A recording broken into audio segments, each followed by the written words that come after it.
Is he tired? It is time for us to do what we have been doing, and that time is every day.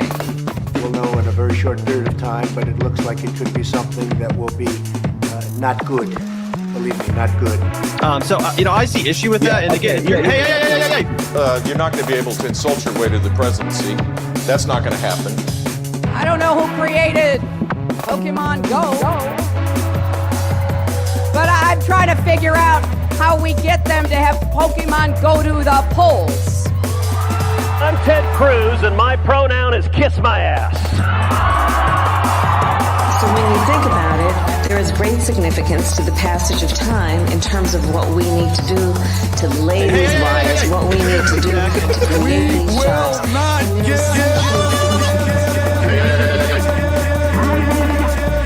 America is a nation that can be defined in a single word. I was going to foot. Not good. Believe me, not good.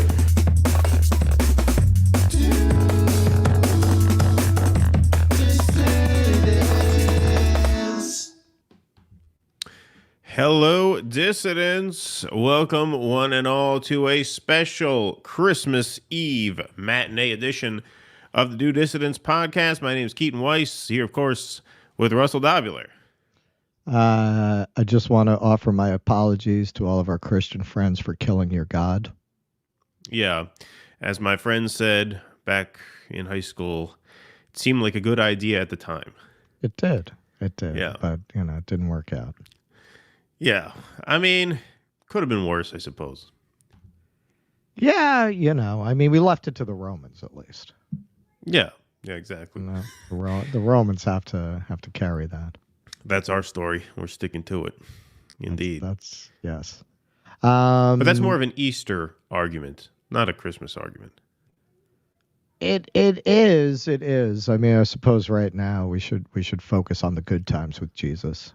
Yeah, the exactly. Happy times. Exactly. The manger times. We should celebrate his life. Yes. Indeed.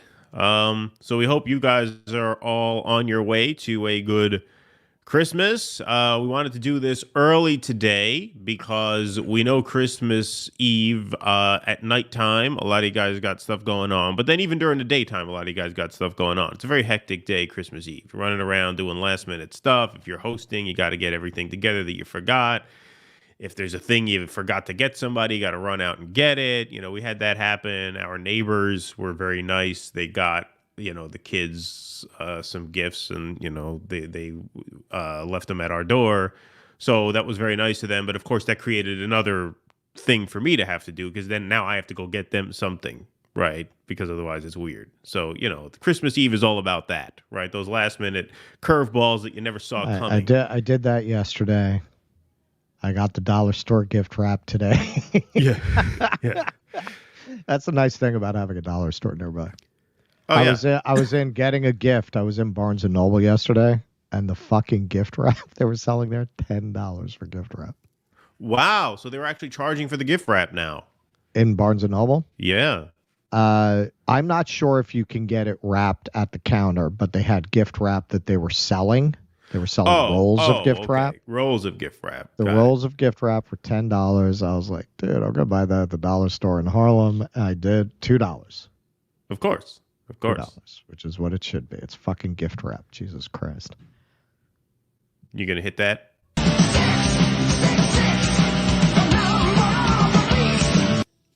That is perfect for Christmas. Perfect for Christmas, indeed. I'll be home for Christmas. Why don't we just carol for the rest of the show?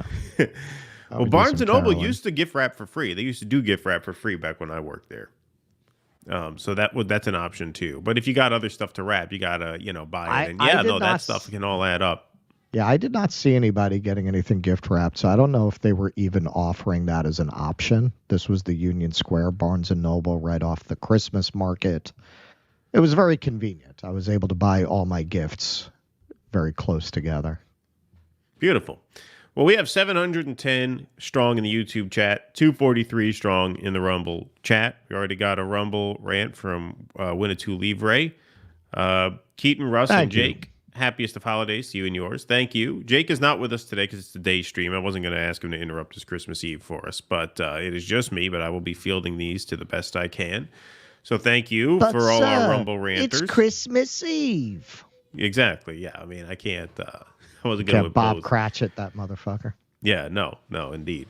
I hope I'm coming through okay. I have to get my. I think I need a new Ethernet jack or Ethernet adapter because it's not working right. So I'm running off Wi-Fi for a second consecutive show. So if my video buffers from time to time, that is why. I will get a new Ethernet setup by the next program. So apologies for that. That's in what advance. Santa's bringing, Keaton.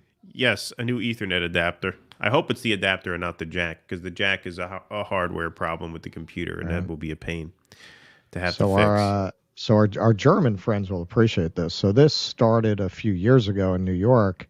So when I say Christmas market, it's modeled on the German Christkindl markets. And we have a bunch of those around New York, and a lot of them, in keeping with the German tradition, they sell the mulled wine that they have traditionally. So we have it at Bryant Park. The biggest one is at Union Square. Then what? You got the one on Columbus Circle. There's one in Columbus Circle too. Park. Yeah. You got that little one in Grand Central. That one's a little more upscale. Used to be a huge one. My parents worked that one for a long time, the Christmas show. They worked it for, I think, 5 or 6 years in a row. It's a marathon. It's every day from Black Friday through Christmas Eve. Right. So you got to be there every single day, whatever it is, 10, 12 hours a day. That Grand Central one used to be a lot bigger. They used to have a lot more vendors there.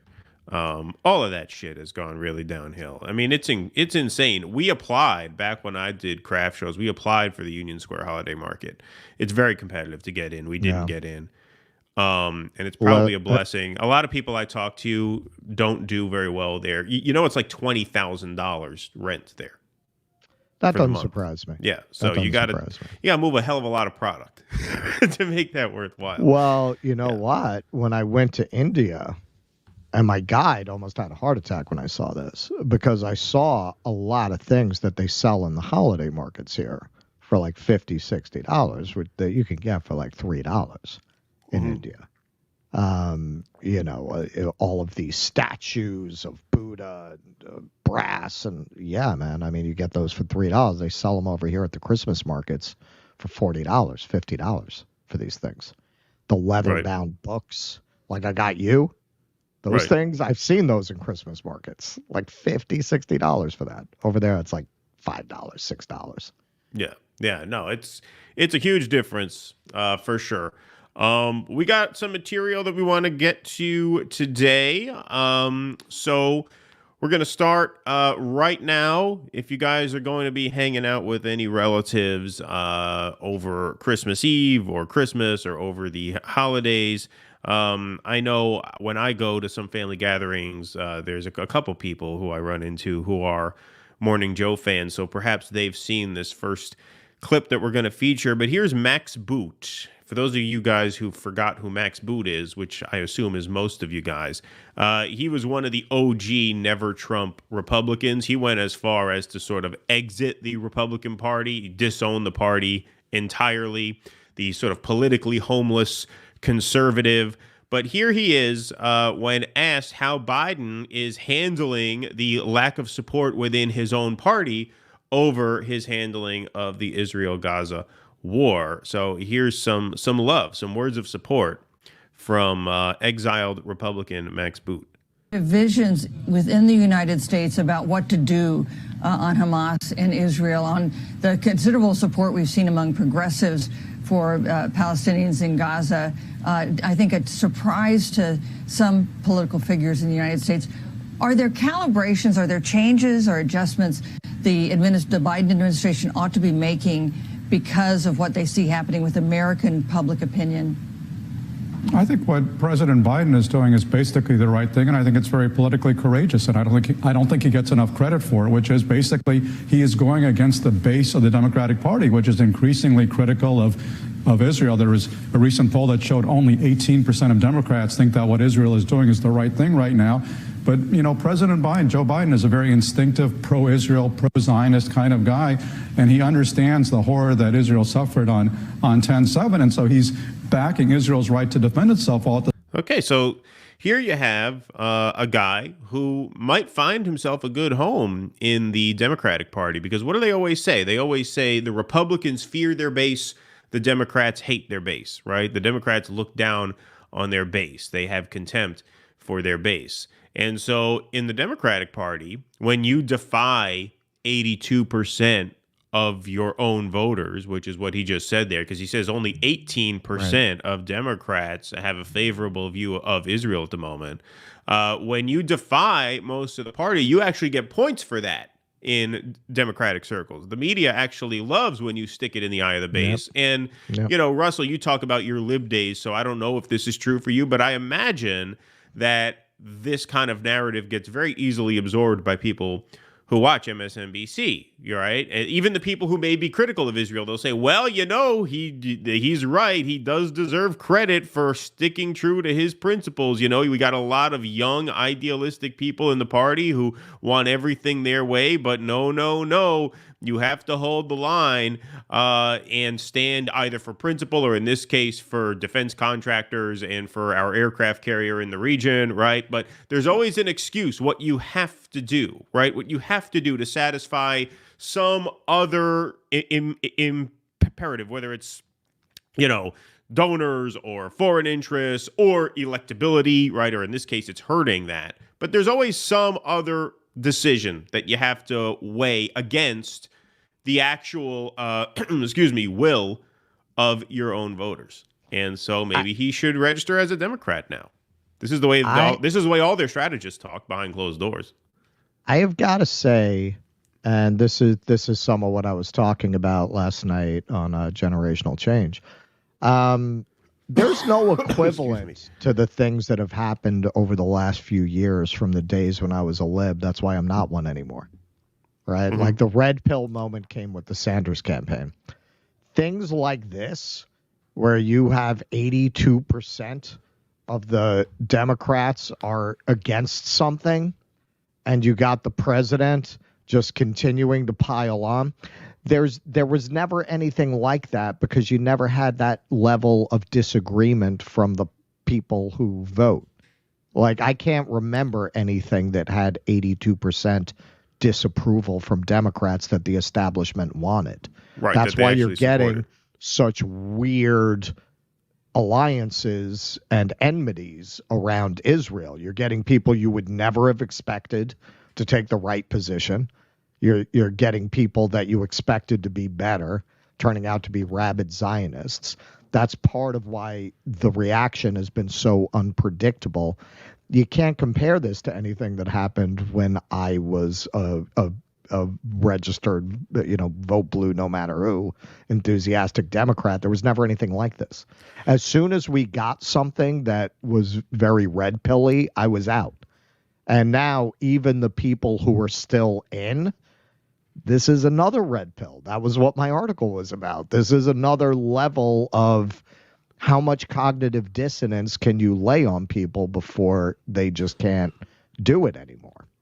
I mean, the closest parallel I would think would be like the Obamacare fight, where Obama was pushing for a market-based reform, even though a large majority of the party wanted Medicare for all. Yeah, but nothing like this. Because he was still going in what we perceived to be the correct direction. Even if he wasn't going far enough, they still thought he was moving in the right direction, whereas this is just, he's completely at odds with the base of the party. And not even just the base. I mean, 82%, you're talking about the base plus some even more casual Democrats.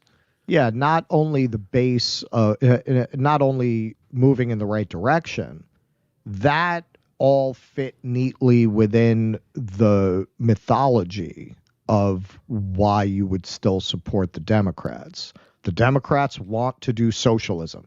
They want to give you Scandinavian-style socialism, but the Republicans won't let them. So even though that was not true in Obamacare's case. I mean, we fell for it at the time. I understand that. I'm explaining this is the logic for libs. Right. Like that's so you don't get that kind of resistance to that. I don't remember anyone in the mainstream of the Democratic Party saying anything other than this is the best he can do within the system, because you can't get, you got to get Lieberman, right? Then it comes to the conservative Democrats, the Manchin of his day, right? You gotta persuade him, and otherwise, like, that whole thing is what holds the myth together. And if you talk to people who are still in that tent, these are the people who are so fucking stupid that even in the face of all evidence to the contrary, they're still whistling that tune. They still believe that, but it's such a dwindling number of people because of things like this. There was never an equivalent of anything like this, not in my lifetime, where you had such a disconnect between the establishment and the party. I mean, you'd probably have to go back to Vietnam. Yeah, and now you're seeing that reflect in the numbers. I mean, the number I keep coming back to, 17% of Arabs, according to the last poll, plan to support Joe Biden. I've never seen anything like that. You there was don't nothing see like polling that like around that ever. Obamacare. Nothing like that around. All the narrative around Obamacare was within their comfort zone. Oh, these damn Republicans. Oh, these damn conservatives. Oh, darn it. If only this person weren't there. We have to vote harder. We have to support this. It's incremental change, the arc of the universe, bending towards justice. We're getting there. We'll get to the mountaintop.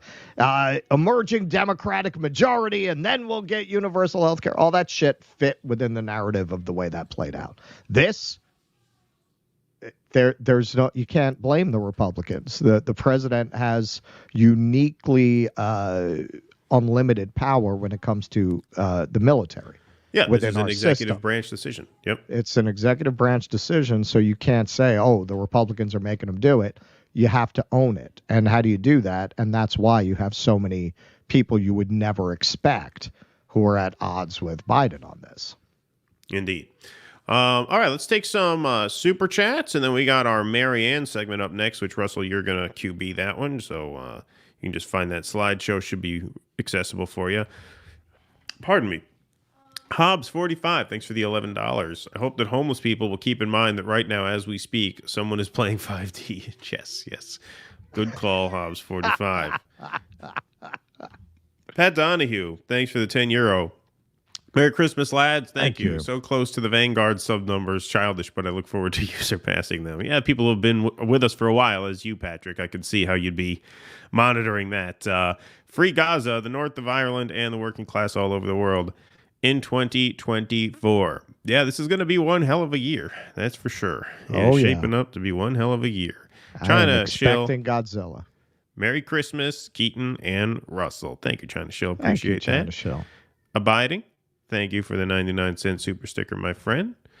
What else we got here? We got some Rumble Rants. I demand a DD Christmas musical. Yeah. Next year. I keep meaning, I didn't get around to it. I was going to drop aluminum foil. Sorry. Save those trees. Fuck those minerals. Sorry. Go ahead. I was going to drop clips from my old Naked Holidays annual Christmas show. I think I'll have some time this week. I should be able to drop a couple for y'all. Yeah, well, we were going to do a patron show. I think we will announce our patron show. It'll probably be over that weekend, maybe Saturday night, the 30th. I don't know. How's that sound? For our last patron show of the year. That might be fun. Yeah, I should be able to do that. All right. Yeah, we'll say tentatively that, but we'll definitely make a date this week. China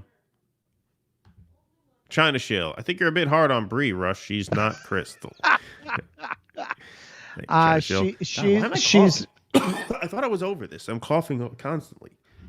She's not Crystal, and she has some great moments, as with the Dershowitz thing that we're gonna do a segment on a little later. But in some ways, it's worse than Crystal to have somebody who does a great segment like that, who then is so fundamentally PMC in taking up these ridiculous postmodern social causes and the completely just irrational viewpoints around them.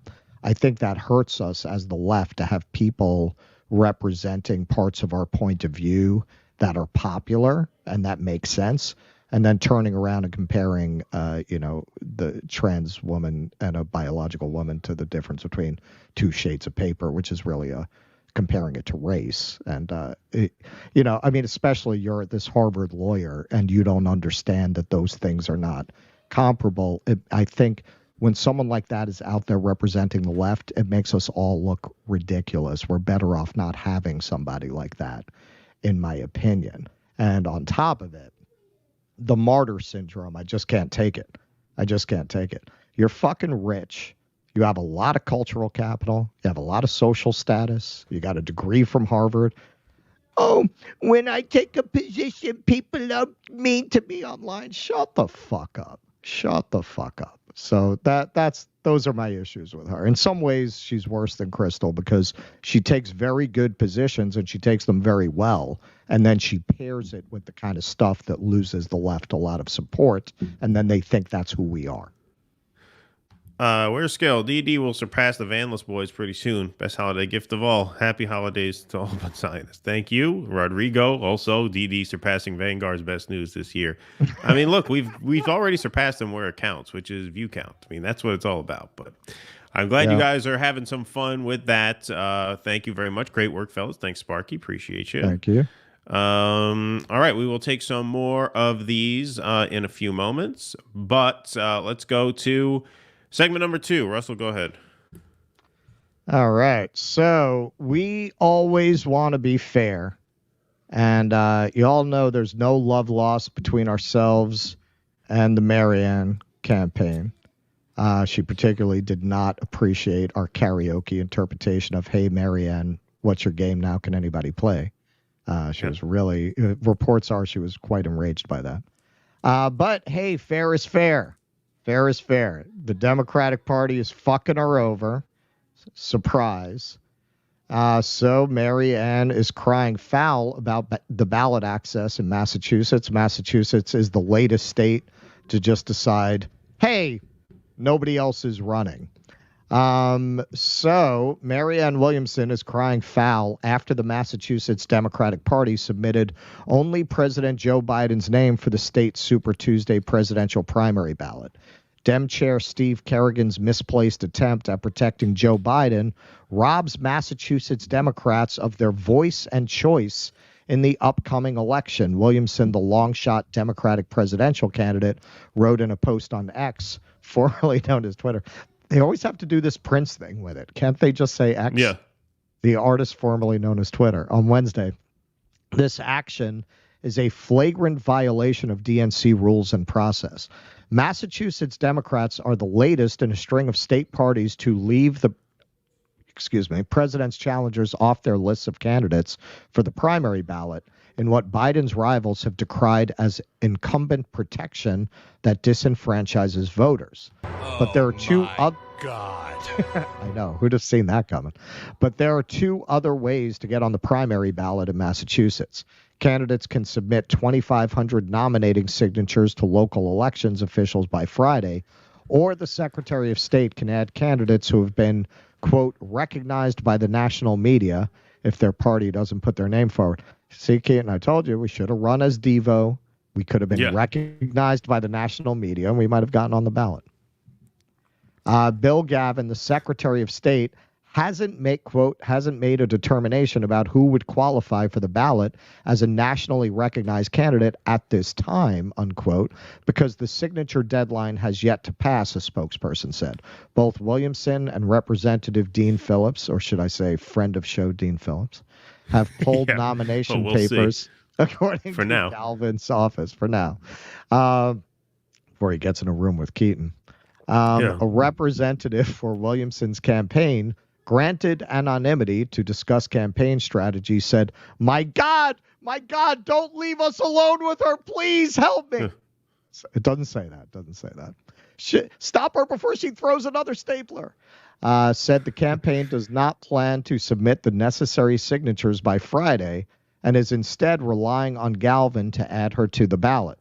Her campaign only submitted a ballot request to the state Democratic Party last week, the party said. Quote, we were going through the process as set by the state party and the DNC, and it has only been in the last 48 hours that we learned of the chair's decision to do this. So we were sort of strung along until the last minute, the representative for Williamson told Politico. Candidates could pull papers as early as September, according to the Secretary of State's office. Phillips' campaign does expect to meet Friday's signature deadline.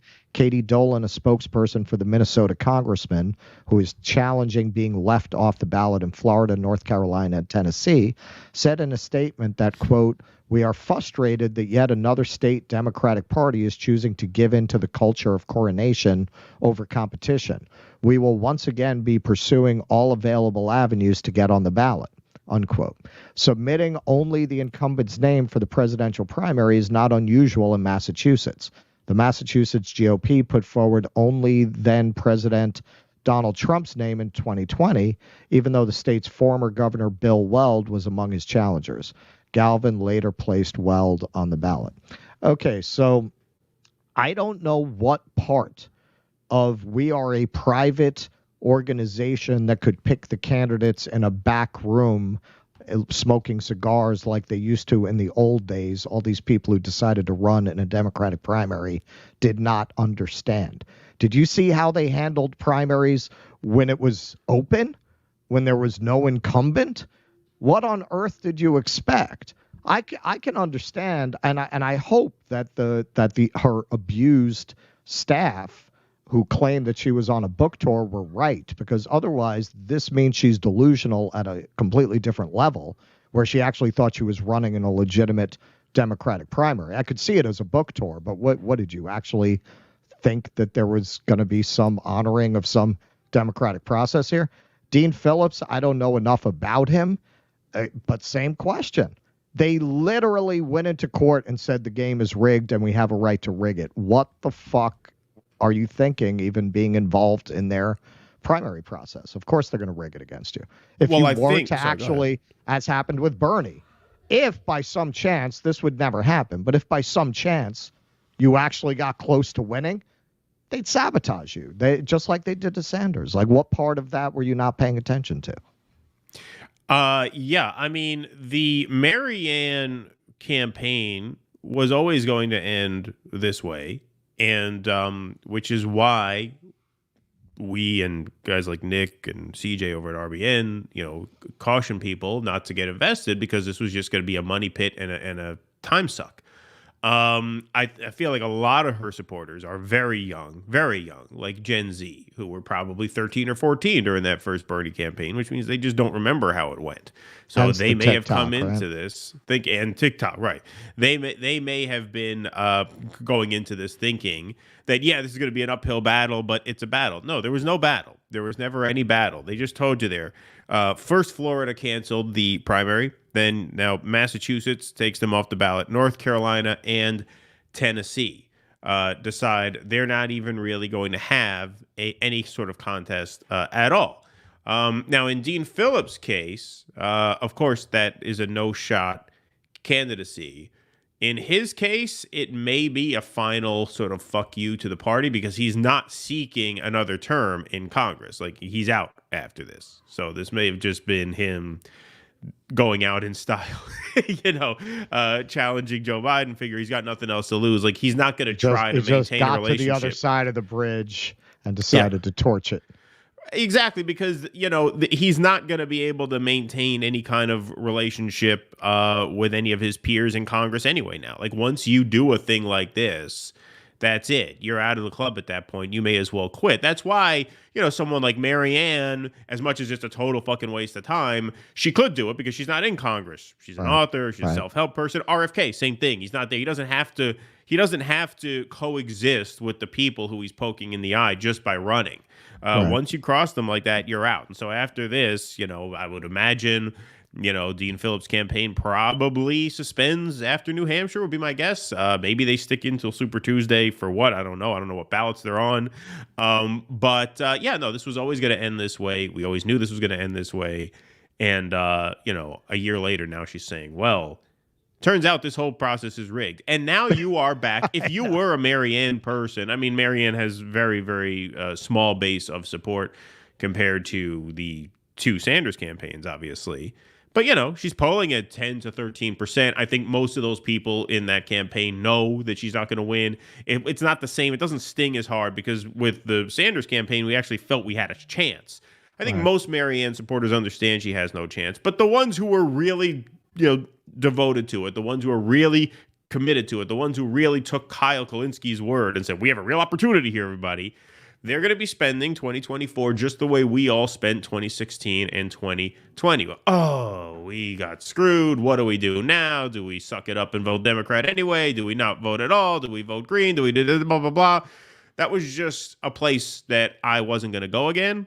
I didn't really engage in much of that in 2020. In 2016, I did. But I could tell that this was just a third repeat. This is BS. So what is it? Fool me once, shame on you. Fool me twice, shame on me.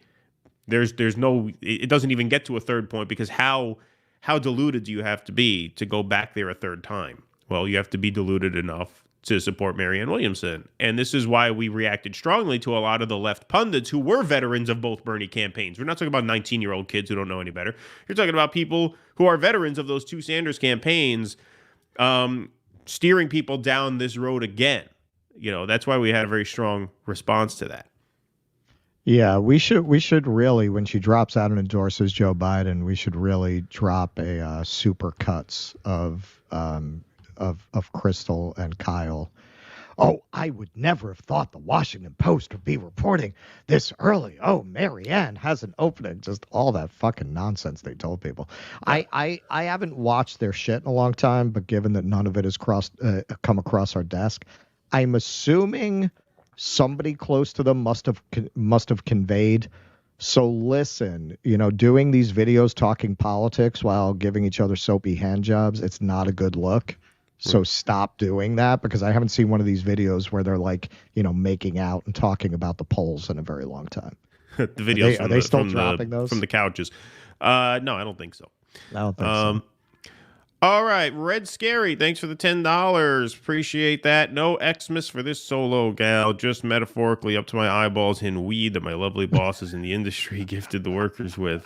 Happy holy days to the Due Dissidents family. Thank you, Red Scary. Appreciate you. Dr. Nick Riviera, thanks for the $2. What happened to you last night, Keaton? Nothing. I went on a couple of Festivus shows. I did a couple of pop-ins. Extra Bulla invited me on his Festivus show, so I went on there for a little while, and then I had to go to Jen and Peter's Festivus show, where I stayed for a half hour. I think Russ did an hour.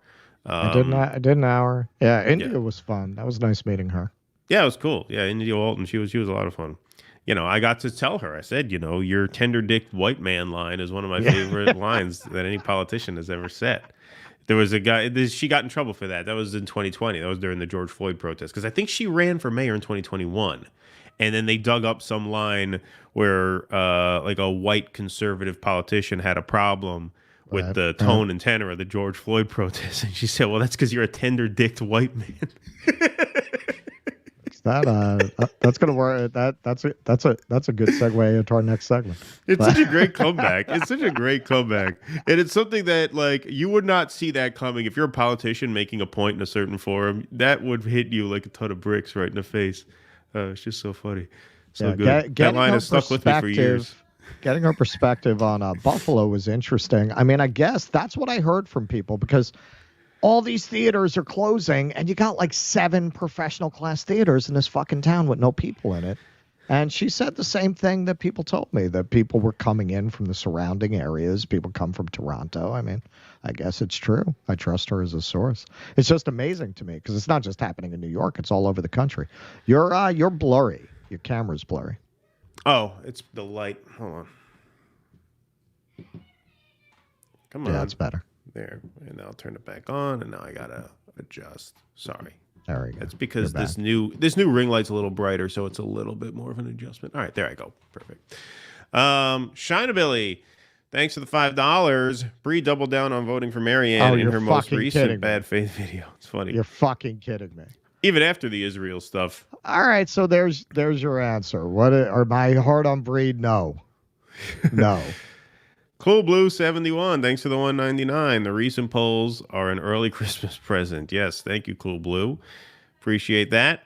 Nobody Thanks for the 35, whatever those are. Dear West, apologies in advance. Make sure none of you ever meet me in person because the hurt you have caused will make me unpleasant to you all. Dear the West, not a man named West.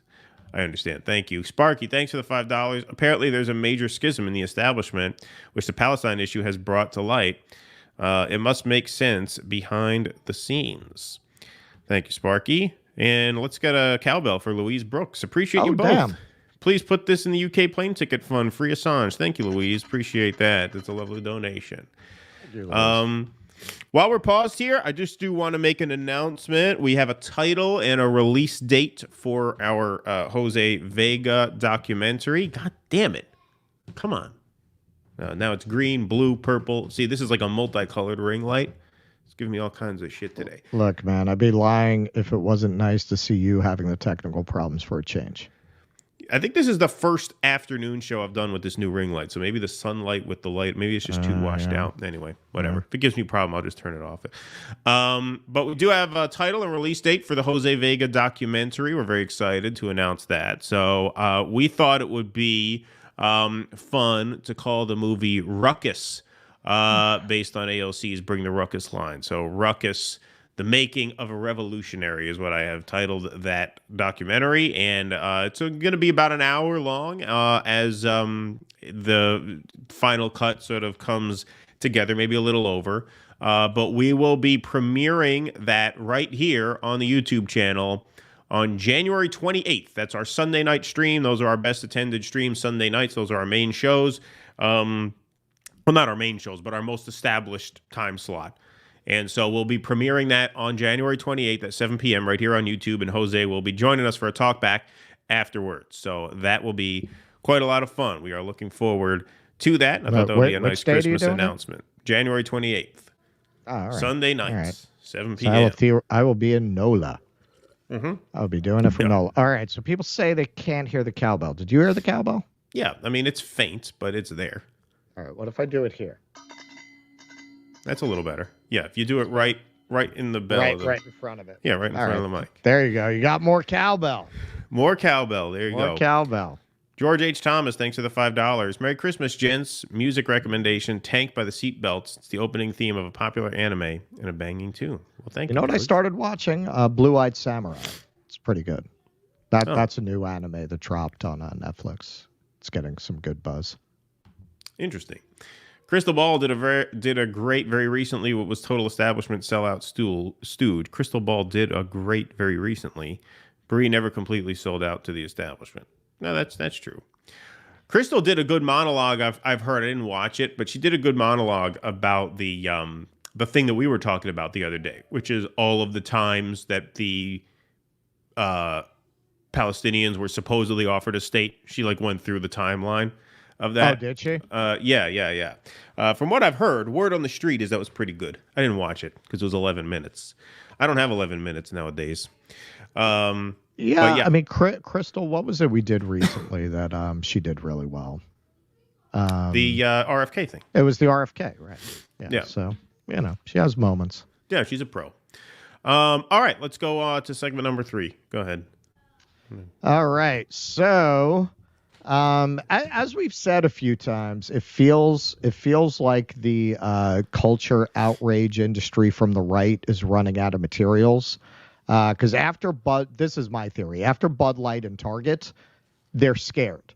So you're not seeing some of the Christmas ads that was like their bread and butter this time of year. They were just dying to see some outrageous cultural signifier. Yeah, not much of a war on Christmas this year. You're right. Not much of a war on Christmas. I thought there was only one ad they were able to jump on, and it was stupid. It was really stupid. It wasn't. They were trying to make a culture war out of nothing. So you're not seeing as much of that. Nobody wants to be the next Bud Light, so you're not seeing a lot of it. So a lot of this, in my opinion, is redounding to a movie whose trailer recently dropped. The American Society of Magical Negroes is panned online. But by who, though? After trailer that joked uncomfortable white people are the most dangerous animals on the planet. Movie Panned by people who make a living panning trailers. panning trailers. See, you should have written this headline. Yeah. Keaton fixed it for you. Movie starring Rupert Friend and Justice Smith will be released next year. Trailer was released this week to huge disappointments among movie fans. Who are you talking about? I didn't even hear of it. I only know about it because I follow some of those channels, but it's revealing that none of the serious ones are jumping on this. Like, none of the ones I would take seriously are. Only the right-wing outrage channels are jumping on it. Like, the movie review channels aren't touching this. At least not so far. All right, so I did a little bit of a cut of the trailer to give you some idea. I just pulled out some of the most relevant sections. You'll get an idea of what this movie is. Walk through a room full of white people. Watching you walk through a room full of white people was the most painful thing I've ever seen. What's the most dangerous animal on the planet? Shark. White people, when they feel uncomfortable. That's why we fight white discomfort every day. Your first client is a Jason Munn. His morale is far too low. I'm Lizzie. Nice to meet you. Nice to meet you. You cannot have a relationship with Lizzie now. Because if you don't put Jason first, everyone's magic will fail. I've always felt like it's my job to make white people feel comfortable, but maybe it shouldn't be. I gotta agree. Someone defied the society. Who was it? If you interfere with her or your client, you could have your memory erased. You won't even remember she existed. All right, so you get the idea, and you can pretty much tell what that movie's going to be about and how it's going to end. If anybody didn't understand, all right, so the magical Negro is a trope in films. Your classic example is like Will Smith in The Legend of Bagger Vance, or Green Mile, where you have the job of the black characters to facilitate the journey of the white character, right? You could even say Shawshank Redemption kind of has that element, with Morgan Freeman's character to Tim Robbins. Green Book, even though the black character is more central to that, it was still the Viggo Mortensen's journey from being a hard ass to being a loving, tolerant person. Right. This term was actually coined by Spike Lee in 2001. He was coined it that term. really? Yeah, I he didn't made even know that a that. popular thing. He observed. It was his observation about Bagger Vance and Green Mile, right, that sort of made this mainstream. So the film is kind of, it seems like to me, it's a meta take on a cinematic archetype, a cinematic trope. Well, of course. I mean, that's the whole joke. They took this concept of the magical Negro, and what if you had some secret society of magical Negroes whose job it is to facilitate white people's journeys and adventures in order to keep them from becoming alarmed or violent. So you're getting this big freak out about this movie. So, whoops, wrong. Yeah, wrong one. The trailer for the controversial new satire, The American Satire of Magical Negroes, has been eviscerated online. The movie, starring Justice Smith and Rupert Friend, aims to poke fun at the trope of the magical Negro, a role seen frequently in historical American cinema whose only purpose is to serve a white character. The plot centers around the fictional society of black Americans who seek to make white people comfortable in their daily lives. There were high hopes for the film, which many thought would be a comedic spin on a black Harry Potter. I don't know why you would have thought that with that name. So we just saw these. Those hopes were dashed by the movie trailer released this weekend, which reveals a rom-com plot involving the black protagonist, Aaron, trying to win the affections of Anne Lee Bogan's character. It also includes the joke that uncomfortable white people are the most dangerous animals on the planet. White people feeling uncomfortable precedes a lot of bad stuff for us. That's why we fight white discomfort every day. Because the happier they are, the safer we are, Greer's character explains. The theme fell flat with many and outraged others who said it further stokes division. Quote, imagine any other Hollywood film, influencer, journalist, public figure saying something like this about another race of people while still pretending to be the good guy in the story, fumed the conservative group Based Latino. What an original argument that is. Never heard that before. Yeah, whoops. Others said they were disappointed that the protagonist's purpose seems to be not only to make white people's lives easier, but to win over a girl. Friend, the best-known actor in the film's cast, along with David Alan Grier, has not commented on the criticism. The movie is the directorial debut of Kobe Libby, an actor who previously appeared in series Madam Secretary. Libby, in an interview with BAT, said this week, this movie is about learning to be seen how you deserve to be seen. That's something that a lot of black people can connect with, but I think there are a lot of people who also maybe feel pushed to the side or not regarded as fully as they deserve to be. God damn it, I keep doing that. So I hope that this is a nourishing and joyful space where everyone can feel a little bit more appreciated in some of these. I can't see, I'm trying to get rid of the thing down here. And I'm criticizing. I hope Jimmy's watching this. I'm sure he feels his show's in great hands in a couple weeks. Well, kidding. I'm not kidding. Relax. I'm not going to be doing that. Right. I think you are doing it. I'm going to get Kurt to do it. I'm getting Kurt. Relax. No. Usually if I click on the side there. Get offended. Oh, yeah. See, now it went away. Oh. All right. So I think that if this had dropped 10 years ago, I don't think it would have been a thing. This looks to me, appropriately enough, with David Alan Grier in it. It looks like something you might have seen on In Living Color. You might have seen this on Key and Peele. You might have seen this on the Chappelle Show. There is a classic Chappelle sketch, the N-word sketch, that a lot of you are probably familiar with. That kind of gets into this territory about African Americans feeling like they have to put on an act for white comfort. Well, that's what Get Out was, really. I mean, that was a horror thing, but that's very much the theme what of Get Out was. I feel that part of the reason this is getting the backlash that it's getting, and for me personally, watching that trailer, it looks pretty freaking funny to me. I mean, I liked all of those shows that I named. I liked their point of view. I like that kind of satire. Of course, they're doing this like very obvious rom-com arc with this, which is why I say you can tell from the trailer exactly how this movie is going to end. But I mean, that's no crime. But I think there are more serious examples of this that are creating an atmosphere that is making people very tense, in addition to some of these commentators who make a living off of it, frankly. So you had recently, I asked Keaton if he knew football because we would have gotten into this theory if he did. In a black versus whites Pro Bowl game, the all-black team would destroy the all-white team. Former NFL running back Rashard Mendenhall set the internet on fire Monday when he tweeted that white guys are, quote, not even good at football, and suggested an all-black versus all-white Pro Bowl game to prove it. And, of course, people freaked out. And then you have this I take a little more seriously. A BBC presenter said overwhelmingly white workplace affects his mental health.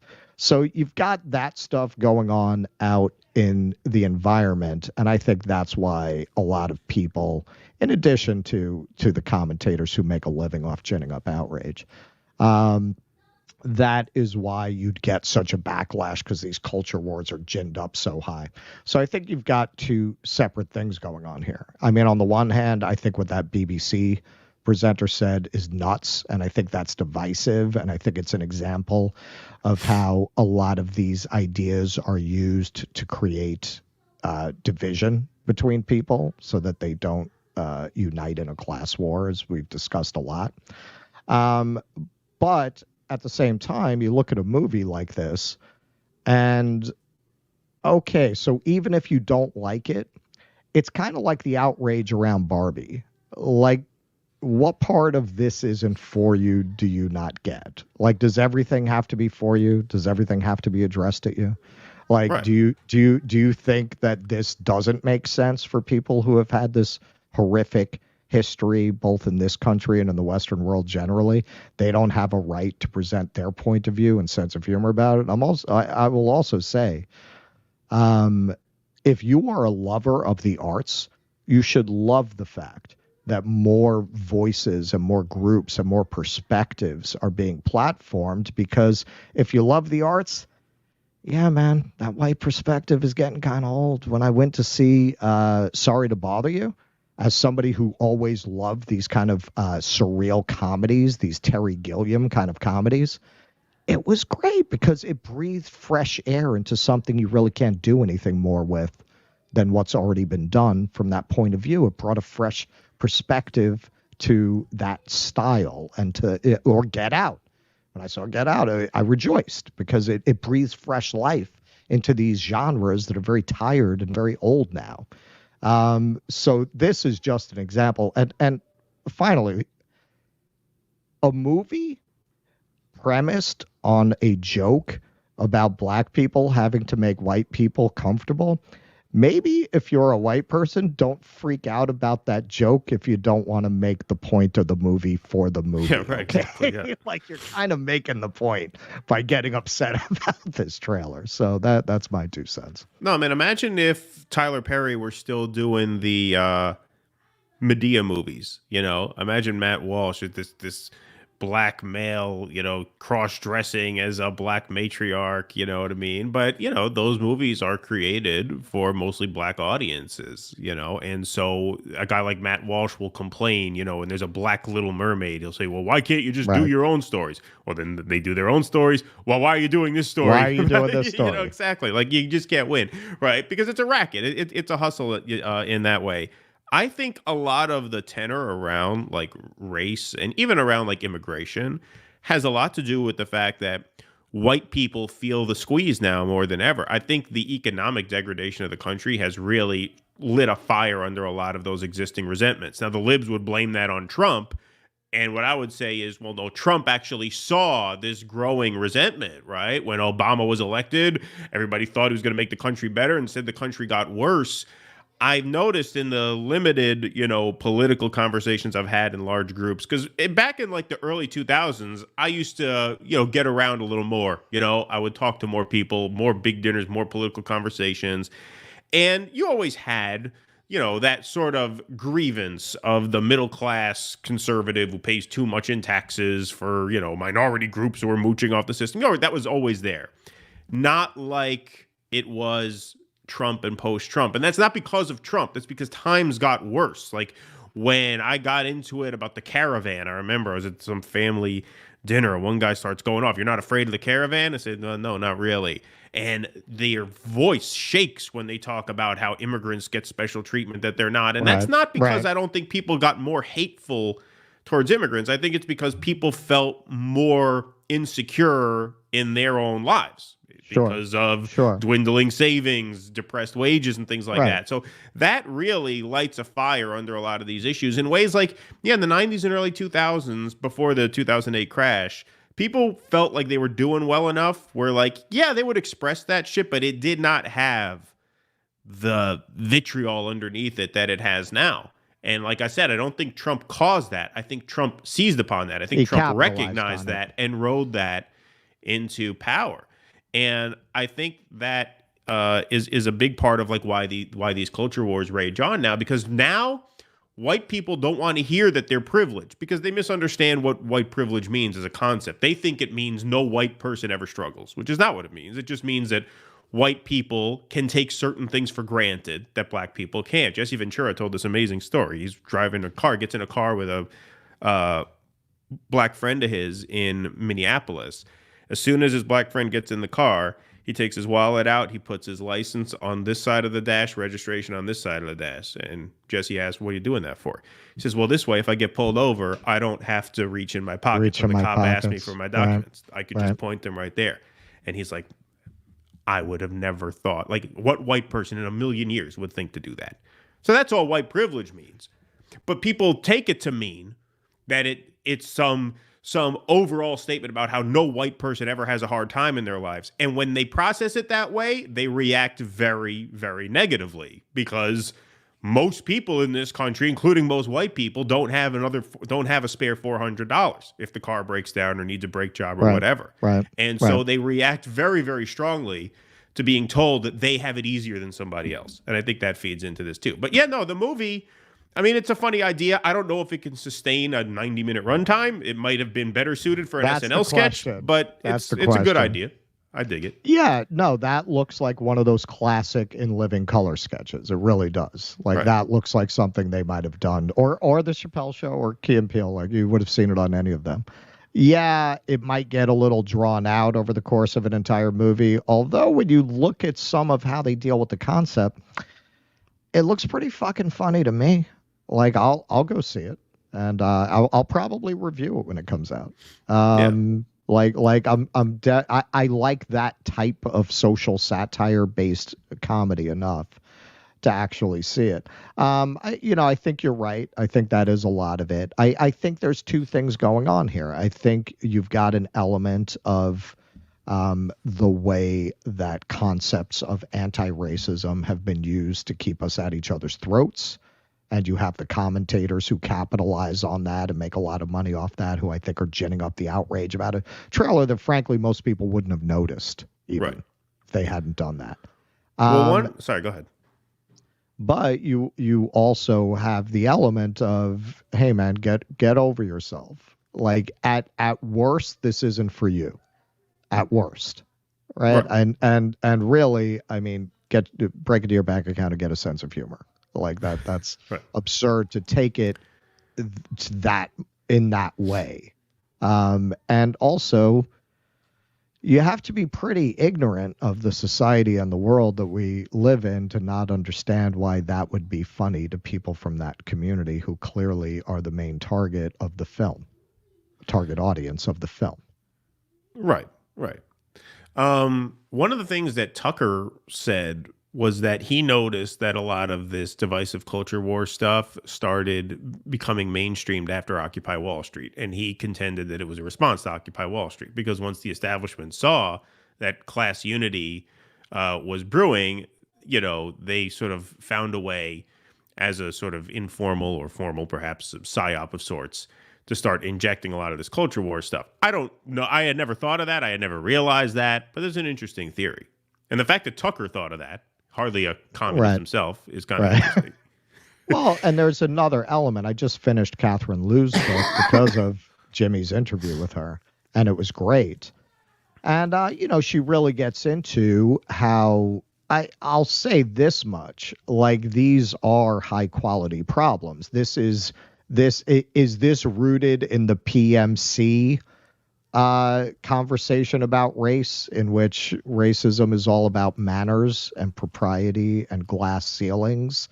Is it all about that and nothing about class? Sure. Yeah. I mean, that's definitely what it's rooted in. But I mean, that doesn't mean it's not a funny idea for a satire. Right. All right, let's move along. I'm going to do our patron scroll at the end of the show because my Wi-Fi is just a little wonky and I don't want to risk a screen share with motion graphics. So we will do our patron shout outs toward the end. But Ruthless Criticism, thank you for the $2. Mythical Stuff, yes, that ballot access. Now no more mythical stuff. She's out of mythical stuff. Not mythical anymore, yeah. Did Marianne commit an insurrection too? Happy holidays, my dudes. Yo, it's funny you say that. I actually texted Russ and Jimmy on a group text. I was like, I would actually love to see a January 6th of Marianne supporters. See what their version of that would be. Go around the Capitol with incense, waving incense in the Capitol, bring a bunch of sage into Congress. Like that would be funny. It's funny that you thought of that too, Franklin Worsham. Pickle the Pirate. A lot of super chats today. Thank you for your generosity. Thank you for that holiday love. Making homemade pizza for mom and put your show on. Beautiful. She says Russ curses too much. Oh, yeah. Well, we both curse too much. Sorry, fellas. Thought you might get a new Rumble viewer, but I guess you're a bit too edgy. Stay safe. Happy holidays. Well, thanks for trying, Pickled Pirate. Tyler Johnson, happy holidays. That's like saying there's too much cursing on The Sopranos, which somebody said to me once. Yeah, exactly. It's the nature of the beast. Nature of the beast. Tyler Johnson, thank you. Can you suggest a book that highlights the lives of the Israel? A family member read Reclaiming Israel's History by David Bragg. Also watches a lot of Ben Shapiro and repeats lies.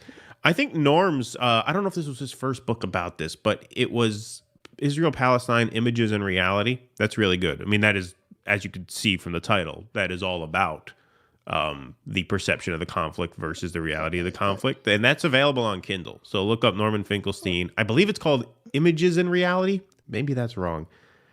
Israel-Palestine, something versus reality and reality.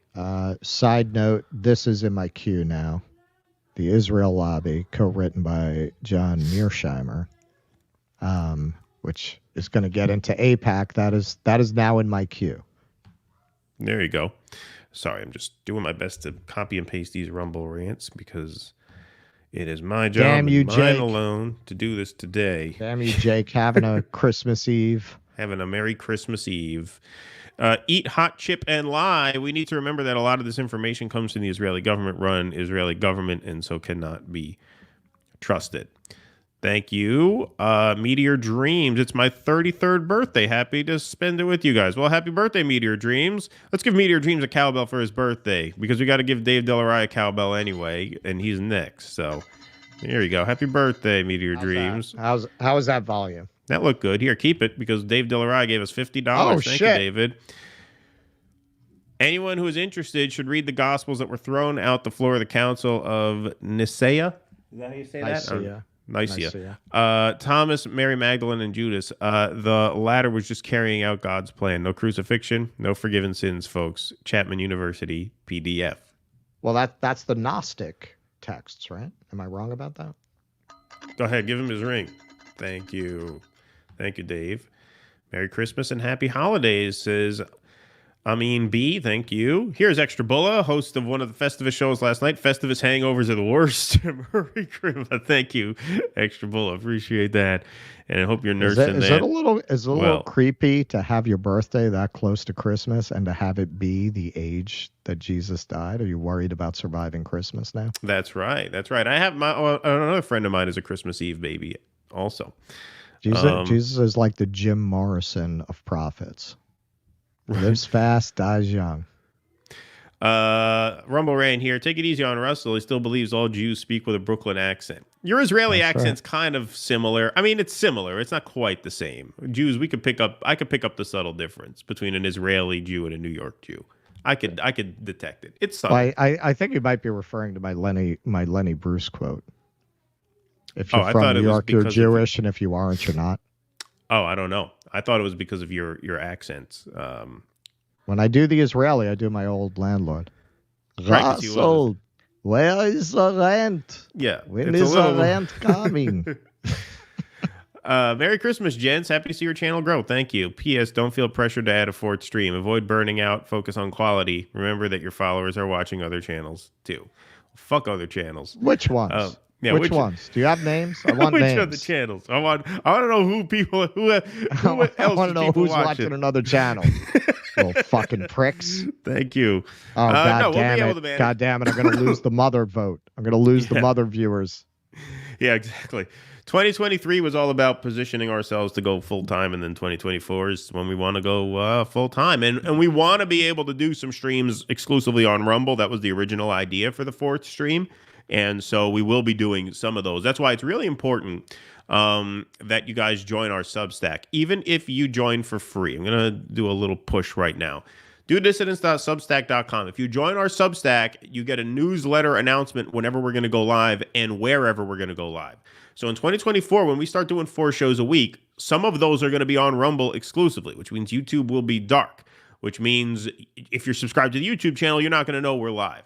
So definitely go to rumble.com/DoDissidents and subscribe over there. But the easiest thing to do is just join our Substack for free. We will always send out an email day of and say, heads up, we're only on Rumble this afternoon or this evening, or we're going to split the stream, do half on YouTube, half Rumble. Really important that you sign up there. So thank you very much for that. And if you want to sign up at patreon.com/DoDissidents, you can do that as well. Patrons are the backbone of the show. You guys made that fourth stream possible. And so thank you all very much. I'm going to give you guys your shout out towards the end of the program. Because I should have asked Santa for a new Wi-Fi adapter, a new Ethernet adapter. I hope that's the problem and not the computer itself, because that would be a more complicated fix. We'll have to do another GoFundMe if that's the case. Putz the Mouse, thank you for the $19.99. Hey guys, here's another donation to the UK Travel Fund. Thank you. Have I mentioned that I love you guys? I think you have mentioned that before, Putz, but it's also always great to hear it again. Thank you. And yeah, we are going to look to fly Russell out there for those Assange hearings. That's going to be some real stuff going on. The process is self-correcting. If you cannot grasp the system is crooked, you wouldn't be able to handle being the president. Thank you. Yeah, this was a quote that Russell, this is what helped make our channel. People really loved that quote when you said that on the Jimmy Dore show. The Dem Which followers one? don't know whether to shit or wind their wristwatches. People really like that. Because what they don't get is that the Biden gang have interests in Ukraine and Israel that go beyond logic. Money. Thank you. All righty. Why don't we take some more in a little while? But let's move on to segment number 4. Are we doing the mailbag?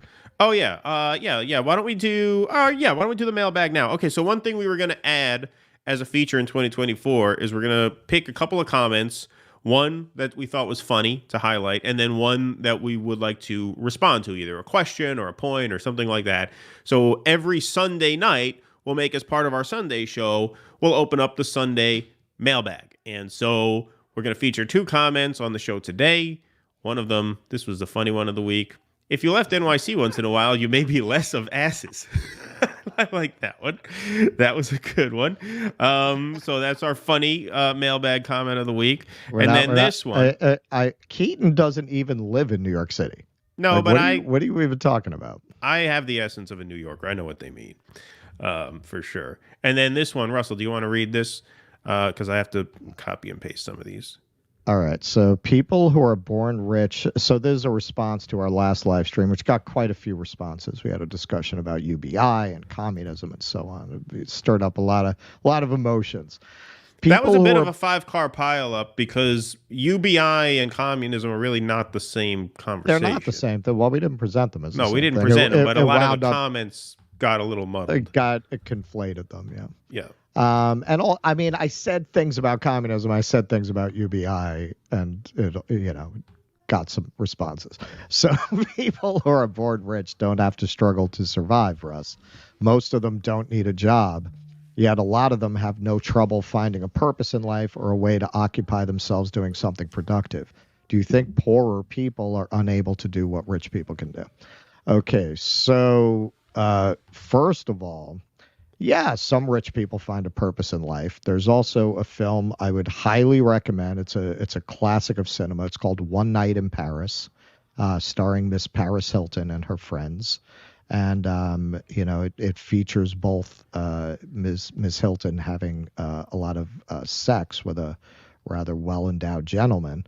But it also, more interesting and to the point, it has a lot of scenes of her and her rich friends hanging out, and a bigger bunch of morons you've never seen in your life. Just absolutely, just brain cells leaking out their ears, kind of fucking absolutely stupid. Now, is that all rich people? No. I mean, I think it's a lot of them that grow up with that kind of money. I mean, it's just kind of oblivious and living in their bubble. So no, it's not like all these rich kids self-actualize. So to invert it, are poor people worse than rich people in that if you give them aimlessness, they're less likely to do something with it? No, but they're not more likely to do something with it. I am the last person, being an autodidact who dropped out of high school at 16 and educated myself. I'm the last person to say poor people can't find direction and purpose. You have to be realistic. And this kind of ties into what I was saying about UBI overall, which I think some people misunderstood. I'm not saying don't do it. You have to do it. You have to do it. We're moving into a world where you're not going to need labor.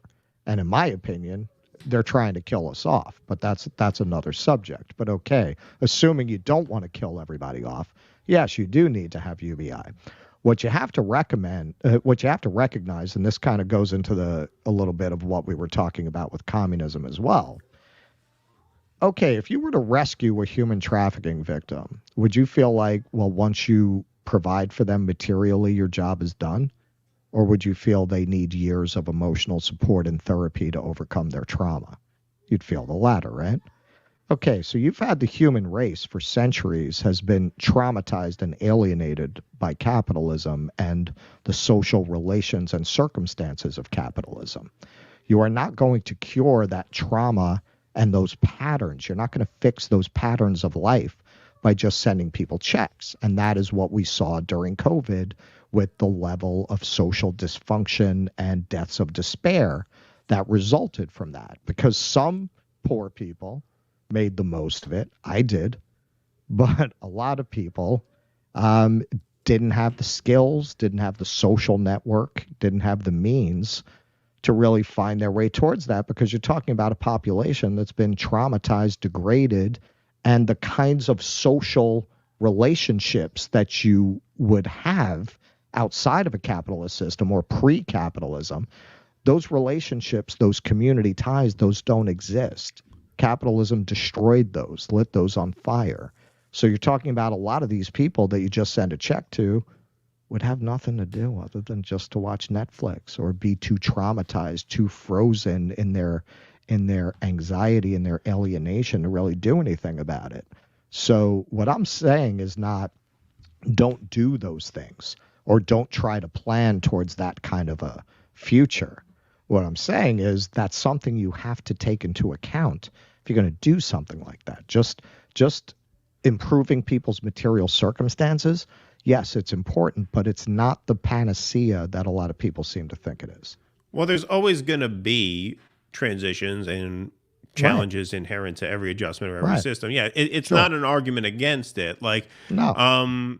What I say, this is why, I always think, like, to categorize something as will it work or not? Will communism work? Well, the whole line. Well, communism doesn't work. Well, will a UBI work? Well, here's reasons why it won't work. Will capitalism work? There's a million reasons why capitalism don't work. There's reasons why everything doesn't work. Just think of the brain, right? The brain, not even the human brain or the mammal brain, just the brain, right? The brain is a magnificent and sophisticated and genius creation of nature, right? It's brilliant. It's indispensable. Is it flawless? No, brains fuck up all the time. We forget things that we shouldn't forget. We lose our train of thought. We space out. Some brains are born sick. Some people are born, they have mental illness. All brains eventually start to malfunction with age and wear and tear. Doesn't mean it's not a brilliant thing. Doesn't mean it's not a beautiful thing.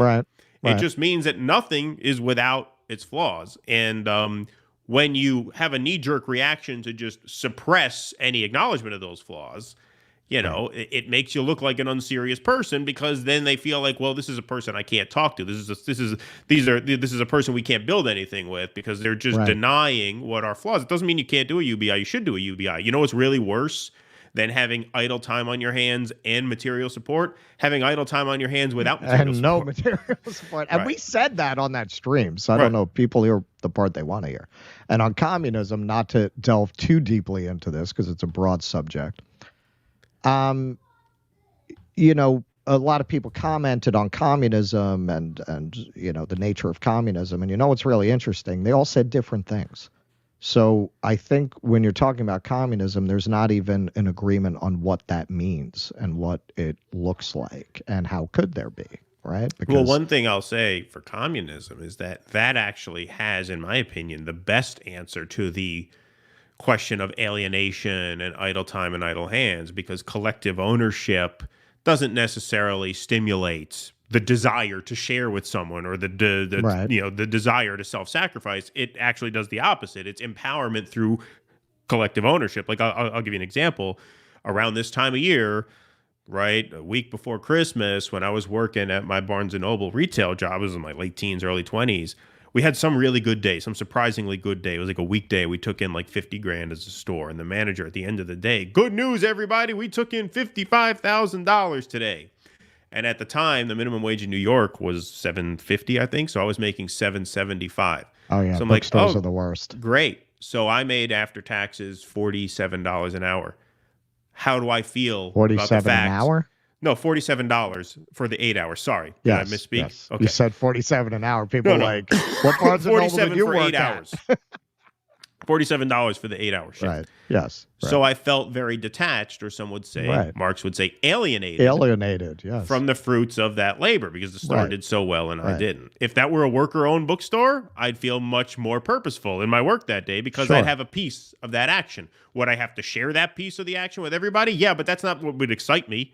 Everybody would get a piece of the action because of collective ownership, not because of my desire to be charitable. So I think communism has the best answer for that question. All right, we got a ton of super chats and some more segments to do. Just to wrap that up. Yeah, yes, but see what you just said? You'd have some people who would say that's not what communism is. That's what I'm saying. Like you have some people say it would eliminate the state. Some people say it would mean a strong centralized state, Soviet style.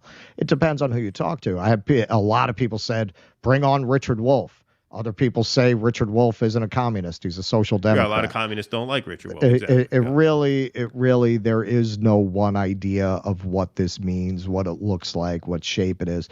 So you can't be doctrinaire about something. It's something that people disagree on what the doctrine is, and as you say, you can't just react so negatively to people who have questions or criticisms, especially if you're trying to build a movement. You want to bring people in, right? Don't be like a lib. Don't be a lib. Don't be a lib. Don't be a libtard. Okay. 007 Angelo, great light, Keaton. Wait, you're white? Yes, indeed. Yes, thank you. If you want to see Brie, says RBH fam, in all her intellectual glory, watch her clip on the Boston mayor's non-white holiday party. I didn't somebody literally texted me and told me to watch that because she was so awful in that clip. I got to go back and see that. Yeah, I did not catch that one. Sparky, thanks for the $10. Didn't notice Brie endorsing Marianne. Well, she said she's going to vote for Marianne. That disappoints me. Otherwise, cool Katie Halper never really got off the Marianne train. Maybe she influenced Brie. They're friends. I mean, I think at this point they're resigned to the fact she's not going to win. But I can't even imagine offering tacit support for Marianne given her Israel comments and given how good Brie is on the issue. Like, right. What are you doing? At that point, right. don't you wash your hands of it? And so's Katie. Right. Like I don't understand the Marianne thing. I don't get it. I am telling you, they all fucking get together in the moonlight with black robes and sacrifice animals or something, man. Well, Katie, in a cult what am I talking about? Yeah, Katie on our show, at least she didn't defend her. Maybe she was afraid of what we would say, but yeah, she punted on that. I wonder why. Now, do all black versus all white, for ice hockey. Yeah. Indeed. Football is about 55% black. It is a majority black sport. I do know that. Infrared, thank you. Happy holidays, boys. Free Palestine. Thank you. All right, we're going to move on. We got a lot more super chats to read. We will get to everything before the end of the show, we promise. But we're going to move right along here. I saw this video from our friends over at the Indie News Network of a Ritchie Torres event in New York. It was an event about U.S. leadership and the changing Middle East. Of course, Ritchie Torres, whose number one donor is the Israel lobby, a full-throated supporter of the Israeli state, and blocker of people who criticize him on Twitter. So I actually had to access this from my personal account. But Ritchie Torres, like I said, I've contended this guy, not very bright, apparently has not learned that there's no such thing as bad publicity. So he tweets out, "Tonight I appeared at the 92nd Street Y in New York to speak about Israeli-Arab peace through the Abraham Accords, only to be interrupted by raving lunatics. No amount of AstroTurf anti-Israel agitation is going to bully me into supporting a ceasefire, that perpetuates the genocidal terrorism of Hamas. I refuse to be intimidated by a fanatical fringe that represents no one and nothing but itself." Well, actually, they represent 82% of your own party. Yeah, the radical fringe. Well, and we know some of these people, and believe me, nobody's paying them to do this. No, nobody's paying them to do this. This video is from Big Mad Crab, so shout out to Big Mad Crab for getting this on tape. But, I mean, I'm sorry. How dumb are you that you would tweet out video of a protest against you? Don't you understand that only makes the protest more popular? Like, he does this a lot. They were going to protest in front of his office. He shared the poster image for the protest. Why? Why? Because it's for his owners at AIPAC. Yeah, it's just unbelievable. But anyway, he's just after that sweet AIPAC money. That's all. This was epic. Look what they're doing to me. Send me more money. Exactly. Yeah, I'm under siege. Right. This was epic. This is kind of long. I cut it up a little bit, but we kept a running count of the number of interventions at this event. This is pretty fun. If one were to look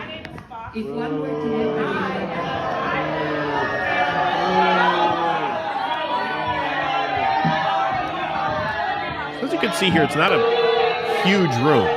And so I would argue a good 20% of the people in this room were protesters. As you'll see a bit later on. Well, you know, they've had a big problem there at the 92nd Street Y with staff that are pro-Palestine. A lot of people have resigned. Is that right? Yes, they've resigned in protest. Oh, wow. Because that's not the YMCA. That's the YMHA, isn't it? The 92nd Street Y? Yeah, I took a Krav Maga class at the 92nd Street Y when I was a kid, which is Israeli self-defense. Well, see, that's why you don't care about people threatening to kill each other on the subway. Yeah, right, exactly. You know, you can pull out your Krav Maga moves. My Krav Maga teacher was this tiny woman. She must have been 5'2", 5'3". With glasses, gray curly hair, like the most benign looking person. And then she would, first day of class, she came up to me. She says, "Punch me." I said, "What?" She says, "Punch me. Go ahead, punch me in the face." So I kind of do like a mock punch because I don't want to hit her. She's like, no. Do it like you're going to punch me. I was like, "Are you sure?" "Yeah, I'm sure." So I threw a punch at her, and effortlessly, she just throws her hands up like this and across, deflects my arm away. And then she does a mock punch. She doesn't actually hit me, but boom. She's like, and this one was like 5'2". And just so you know, never know who you're approaching on the street when you go to mug somebody, because she looks like a prime target for that shit. But no, she could take you apart in 2 seconds. It was like Bene Gesserit. Yeah. Exactly.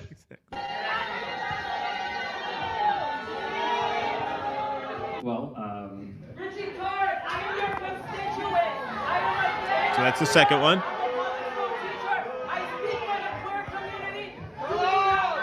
I'm your constituent. I thought speak that for was the queer Kynan community. until I saw them. Sounds exactly like Kynan.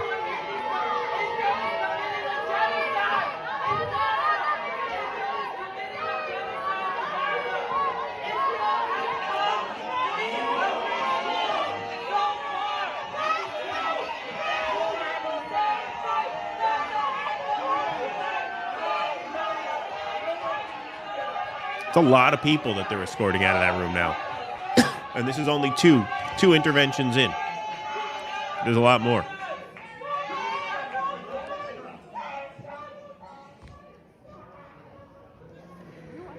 I just think they're so remarkably well adjusted. Oh, good line. Yeah, no, supporting genocide. Yeah, That supporting is, genocide. That is what passes for well adjusted in his crowd. Yeah, no, you're so sane. And the people who support you, they're so level-headed. They're unrelenting support for the mass murder of 1,000 children a week. But no, these people who are upset about it, they're crazy. They're crazy. They're off the rocker. That's just crazy talk. No, this guy's just an unbelievable dirtbag. But your party is moving towards that direction? So I think certainly. And this was the same thing that happened at Maddow, because you're dealing with the kind of people that would show up to see Ritchie Torres. Right. Another one. These are just the most fucking brain-dead MSNBC libs you could imagine. On the Upper West Side like that. Yep. When we have a different geopolitical... They just kept going.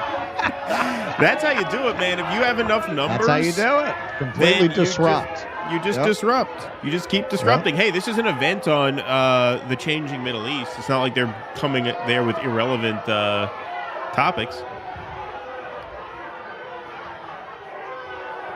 I want you to listen to this, because another person stands up before this one calms down.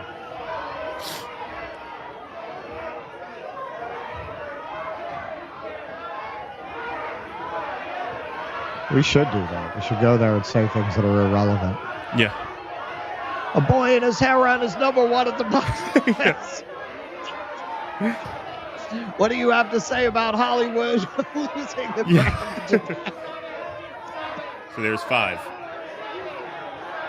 Now you see. Yeah, look at this. Look at this asshole. Look at this asshole. Finger in the face, really getting into it here.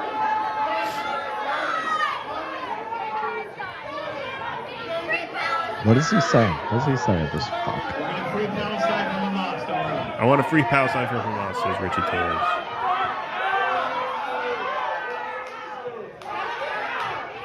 Get her out. Now they start chanting.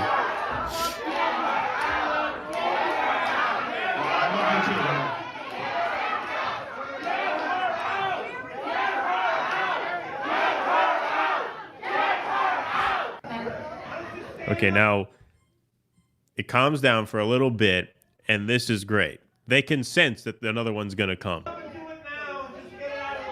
Do it now and get it out of the way.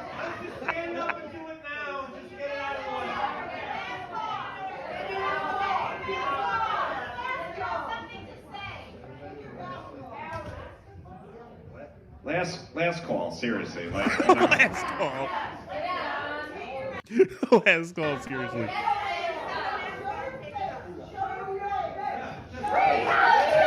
And there it is, the chicks. Hey, look, far from me. Look, God bless these people. So far from me to criticize. I feel a little bit weird, but like, I almost wish she'd have just let the event continue for another 5 minutes and then did it. I mean, really, that's what they should have done. Yeah, really, just wait. Don't do it on their terms. Wait, no, let them get their little bullshit conversation going again. I can say from my small experience, it is tough when you're pulling shit like that. No, like I said, that's why I'm not. I don't mean to criticize. Like, I mean, they got a ton of balls for doing that, and hats off to them. But it would have been funny if they let them go again to the point where they think they're over it. And then, guys, when you gotta pull shit like this, call me. I'm here in New York, man. Exactly. I'm getting my feelings hurt a little bit. What? Like I'm not good enough to get beat up by security with? What am I, wood? Well, yeah, Crab has your number, does he? Or he's got your? You could DM I mean, he could definitely reach out on X. Yeah, there he you go. He might have my number. Yeah, that would have been fun. But yeah, he got this video. This is a great video.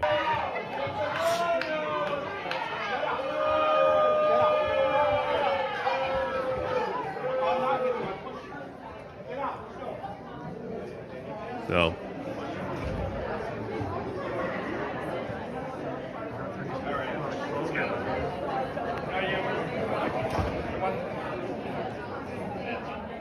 So beautifully done. That's how it goes. That's how you got to do it. Nicely done. Yeah. Nicely done. Six different interventions on the same event. And you see that the way to wasn't a do very it. big room. Yeah. Yep. No, if you got enough people, man, that's how you should organize it so that you just make it impossible for them to really do the event. Yeah, just disrupt the event. I mean, that was disruptive to the point where Ritchie Torres had to tweet out, hey, it sidelined the whole thing. As it should. Hey, look, what they could have done, they could have just engaged the first woman. The first woman didn't stand up and start screaming. The first person stood up, made her point. You can have a dialogue. It's a panel on Middle East relations. That's it. Right? They came there to talk Middle East relations, so there you go. These people should not be able to have events without disruption anywhere they go in the country.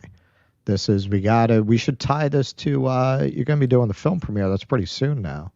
We were talking about having Jose do a tutorial of how you do these actions. We really should. We should have an army of people around the country doing this everywhere these people go. Yep, and you're seeing it more and more. I think that's thanks in no small part to what Jose has done. Oh, absolutely. And these guys are friends of Jose here.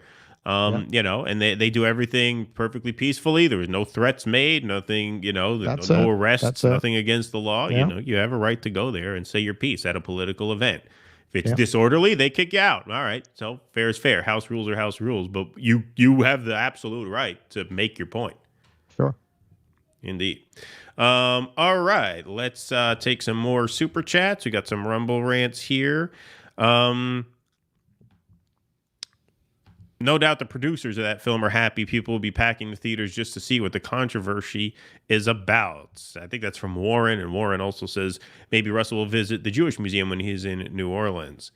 Is that the Jewish Museum or is that the World War II Museum? Yeah, I mean, is there a Jewish? There could be one. I did go to the World War II Museum last time I was down there. That was amazing. That was really cool. But It's a fun rebel, right? My favorite tour down there is like the swamp tours. Oh yeah. Oh yeah, man. Last time I did one of those, this crazy Cajun motherfucker, man, he pulled a fucking baby alligator out of the water. Wow. Literally with his bare hands. I was like, yeah, these motherfuckers are going to survive the apocalypse. Man. Oh, yeah. No, these are the people who are going to survive. Right. Exactly. Last Temptation of Christ is my favorite Christmas tale. Russell doesn't swear enough. More, please. Thank you. Yeah, the Rumblers want more.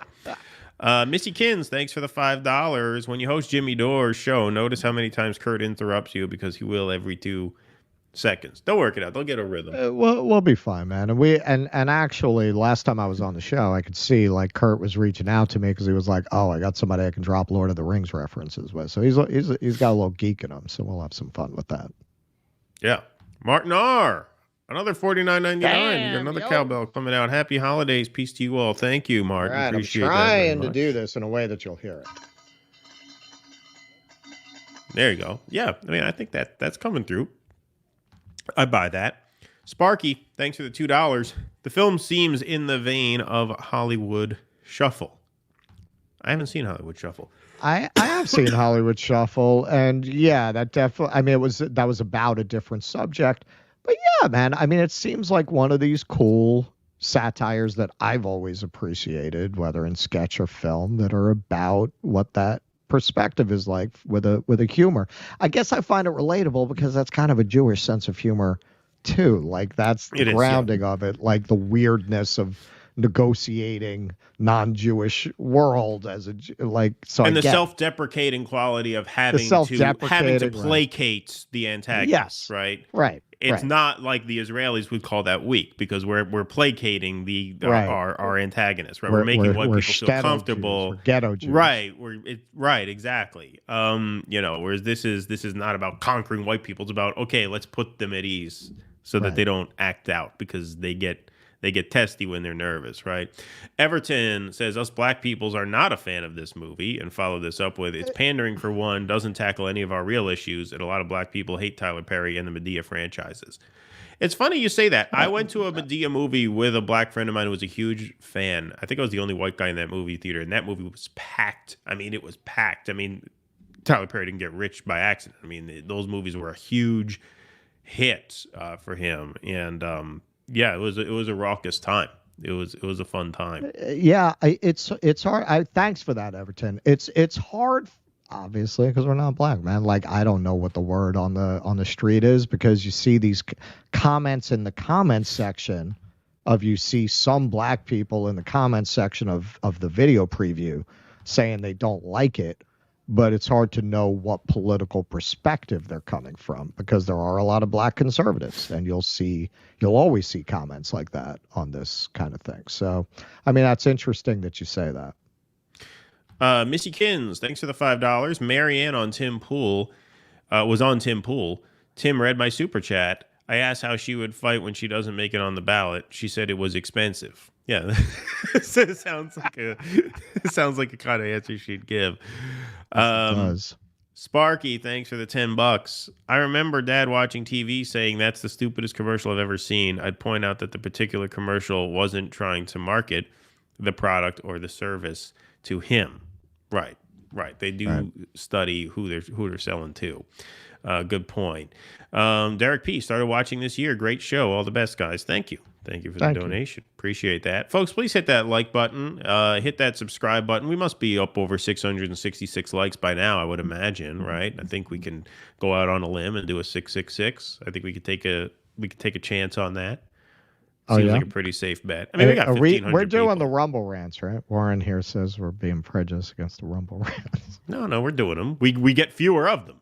So we're doing them. And look, Warren, if I missed the Rumble rant of yours, I apologize. I know you gave a bunch of rants here. I'm doing my best. I don't have Jake today. So if I missed one, I do apologize about that. All right. So we're saying 666 live? Yeah, I think I got it. I feel pretty good. 792, 772. Yeah, okay. Yeah, we were over it. We hit it. Sparky, thanks for the $5. Police freak out when you reach for the glove box, even though they just asked for your registration. Yeah, no, that was what Ventura told that story. It's wild. When I was growing up, I've told this story on the show a couple times. It's not really a story. It's short. We had an elderly black couple live next to us in our neighborhood. Middle-class neighborhood. Our class was exactly the same. Their house was the same size as us, same neighborhood, same everything. My neighbor would get pulled over from time to time by the cops. Not speeding, no taillight out. The cop would just say, where are you going? What brings you around here? He would show him his license. Say, here, I live here. There's my address. The cop would say, okay, go ahead. That he can't account for anything but race difference there. Never happened to us. White people, same exact class, same house, same everything. Sure. Yeah. Indeed. Although, I mean, I touched on a little bit on what Everton said, and I'm assuming that might be what he means about it doesn't address black concerns. I mean, these are PMC kind of approach to racism, definitely. right? It's a libby kind of movie. It's about manners. Yeah. Yeah, it feels like a lib kind of movie. Right. Veronica McShane.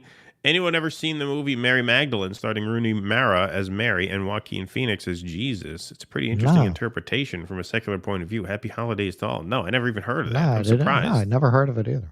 Yeah, I'm very surprised. I should look that one up. I thought I would have heard of that. I know you guys like film overdose with Harry Potter films in Ireland during Christmas. They are shite. I don't really love the Harry Potter movies. I got to be honest. My wife loves them, and I could never really get into them. I mean, with the movies, it's kind of whatever. I mean, I liked the books. I read all the books. Yeah. My wife read all the books. She binge read them and then watched the movies. Born Rich is a documentary by a rich kid. It's on YouTube and is really good. Thank you. There's a Rumble rant. Okay. Britsman, thanks for the $2. Merry 666 Miss and a Happy New Year. There you go. Beautiful. I like that. Happy New Year. That's a good one. All right, hang on. Let me try something. All right. So if I do that, how'd that go? Yeah, but now your volume is way low. Your voice volume is low. Yeah, well now I just put it back to auto level. Oh. Yeah, I mean it was a little louder. Did that work? It was a little bit louder. I put it to manual just to do the cowbell. Got it. Sparky. Oh, okay. So this was something that we were I was gonna make as part of our mailbag thing, but we're only doing one per week. Keaton recently referred to the Ukraine conflict as a stalemate. It's hardly a stalemate. Russia's wiping Ukraine out. So in the first, whatever it was, 10 months of the war, Russia made significant advances. Then, as Greenwald documented in the graphic he showed, it was fought to a relative stalemate, meaning the front lines did not move for about a year. And then the front lines recently did move a little bit again. Why? Because they didn't get their funding, right? The funding ran out. So my point was always that a stalemate favors Russia, obviously, right? A war of sacrifice will always favor Russia because it's bigger, right? So a stalemate always favored Russia. Exactly. So I was never of the opinion that Russia wasn't going to win the war. My point when I compared Ukraine, Russia to Israel, Gaza, is that Ukraine, if we kept funding it, could probably have lasted another year, maybe even 2 years, right? If we kept funding it, which meant my point about Russia, Ukraine is political support would dry up before combat operations would just cease of their own doing, of their own momentum. Whereas with Gaza, that's not the case. There's not enough of Gaza to last a year. Right. So the Israel-Gaza war is not as likely to end in a political agreement or a ceasefire. It's likely to end when Israel wipes it out. So that was my point in comparing it to Russia-Ukraine. It's not that Russia wasn't going to win, but that Ukraine could exist as a state for a long time given our support. But what happens? The war went on long enough, support dried up, and that ultimately looks like what's going to bring about an end to that war. There's going to be a diplomatic solution because the political support for the war effort just dried up on our end, and we can't give them what they would need to sustain that. So it wasn't that I said it's a tie. First of all, a tie favors Russia, but the idea is that the Ukraine had a lot more time to the point where it was going to end diplomatically. The Gaza war is probably not going to end diplomatically at this rate, right? Biden is just going to stonewall and going to stall until there's nothing left, which is the goal of the Israeli state, as they said. Benji, can you kill a few less children this week? Because it's killing me at home. Exactly. All right, Veronica McShane. I also recommend the movie Fora about a 14-year-old girl living through the 1948 Nakba. Israel tried to get Netflix to take it down, but failed. Oh, wow. So that's on Netflix. Thank you. Good to know. That's a great recommendation. Good to know. Thank you very much. Okay, let's move right along. We have Briahna Joy Gray versus Alan Dershowitz on the Hill rising. This is a marquee segment and for we today. are big fans, so we've been excited about this one. Yes, big fans. Yeah, as you know, we are of Briahna Joy Gray. These are two lawyers going at it, and Briahna does a very, very good job of being a good lawyer at just totally dismantling this guy and exposing him for just a rank liar. You'll see what I'm saying. So he starts out, his audio, it's not ours, his audio on the initial stream cut out when he starts out by making the point, look, I don't equate anti-Zionism with anti-Semitism, but an organization like Jewish Voice for Peace, he claims, is some sort of astroturf group for anti-Semites to hide under the Jewish banner. Yeah, with all goyim. It's all goyim with a few token Jews that they push out front, according to Dershowitz. Which he offers no evidence of at all. No, none. And she can sniff that out, which is why you'll just see a very, very thorough and effective, she was very good, piece by piece dismantling of what this idiot is trying to lie about. And that's what he's doing. He's lying, and she exposes that. So let's give this a look. Zionism with anti-Zionism. I do equate support for Hamas with anti-Semitism. Jewish Voice for Peace supports Hamas. They praise Hamas. They think the rapes and the murders were good things. And the National Lawyers Guild praised Hamas. And 33 Jewish groups at Harvard, groups at Harvard praised Hamas. Praising Hamas is anti-Semitic. Criticism. Can you provide a citation, Professor Dershowitz, for that proposition that Jewish Voice for Peace praised Hamas? You're dominating this conversation. You're going to let me finish. I am in favor of a two-state solution. I have been critical. She asked the question. She's the interviewer. She's doing her job. She's not dominating the conversation. Bear in mind, this guy has written books on this topic. He's been speaking out about this topic for decades. He had a big dust-up, famously, with Norman Finkelstein over this. This guy has really taken this up as a cause of his staunch support for the Israeli state, and he has no arguments and no facts to support what he's saying. It just shows what a house of cards the whole Zionist argument has been the whole time. That when this guy is challenged, he has absolutely nothing, as we'll see. Of Israel, I am a Zionist. I don't believe that anti-Zionism is necessarily equatable to anti-Semitism, but it often is when you combine it with pro-Hamas sentiments and support for butchery and murder. Yes, then it becomes anti-Semitism.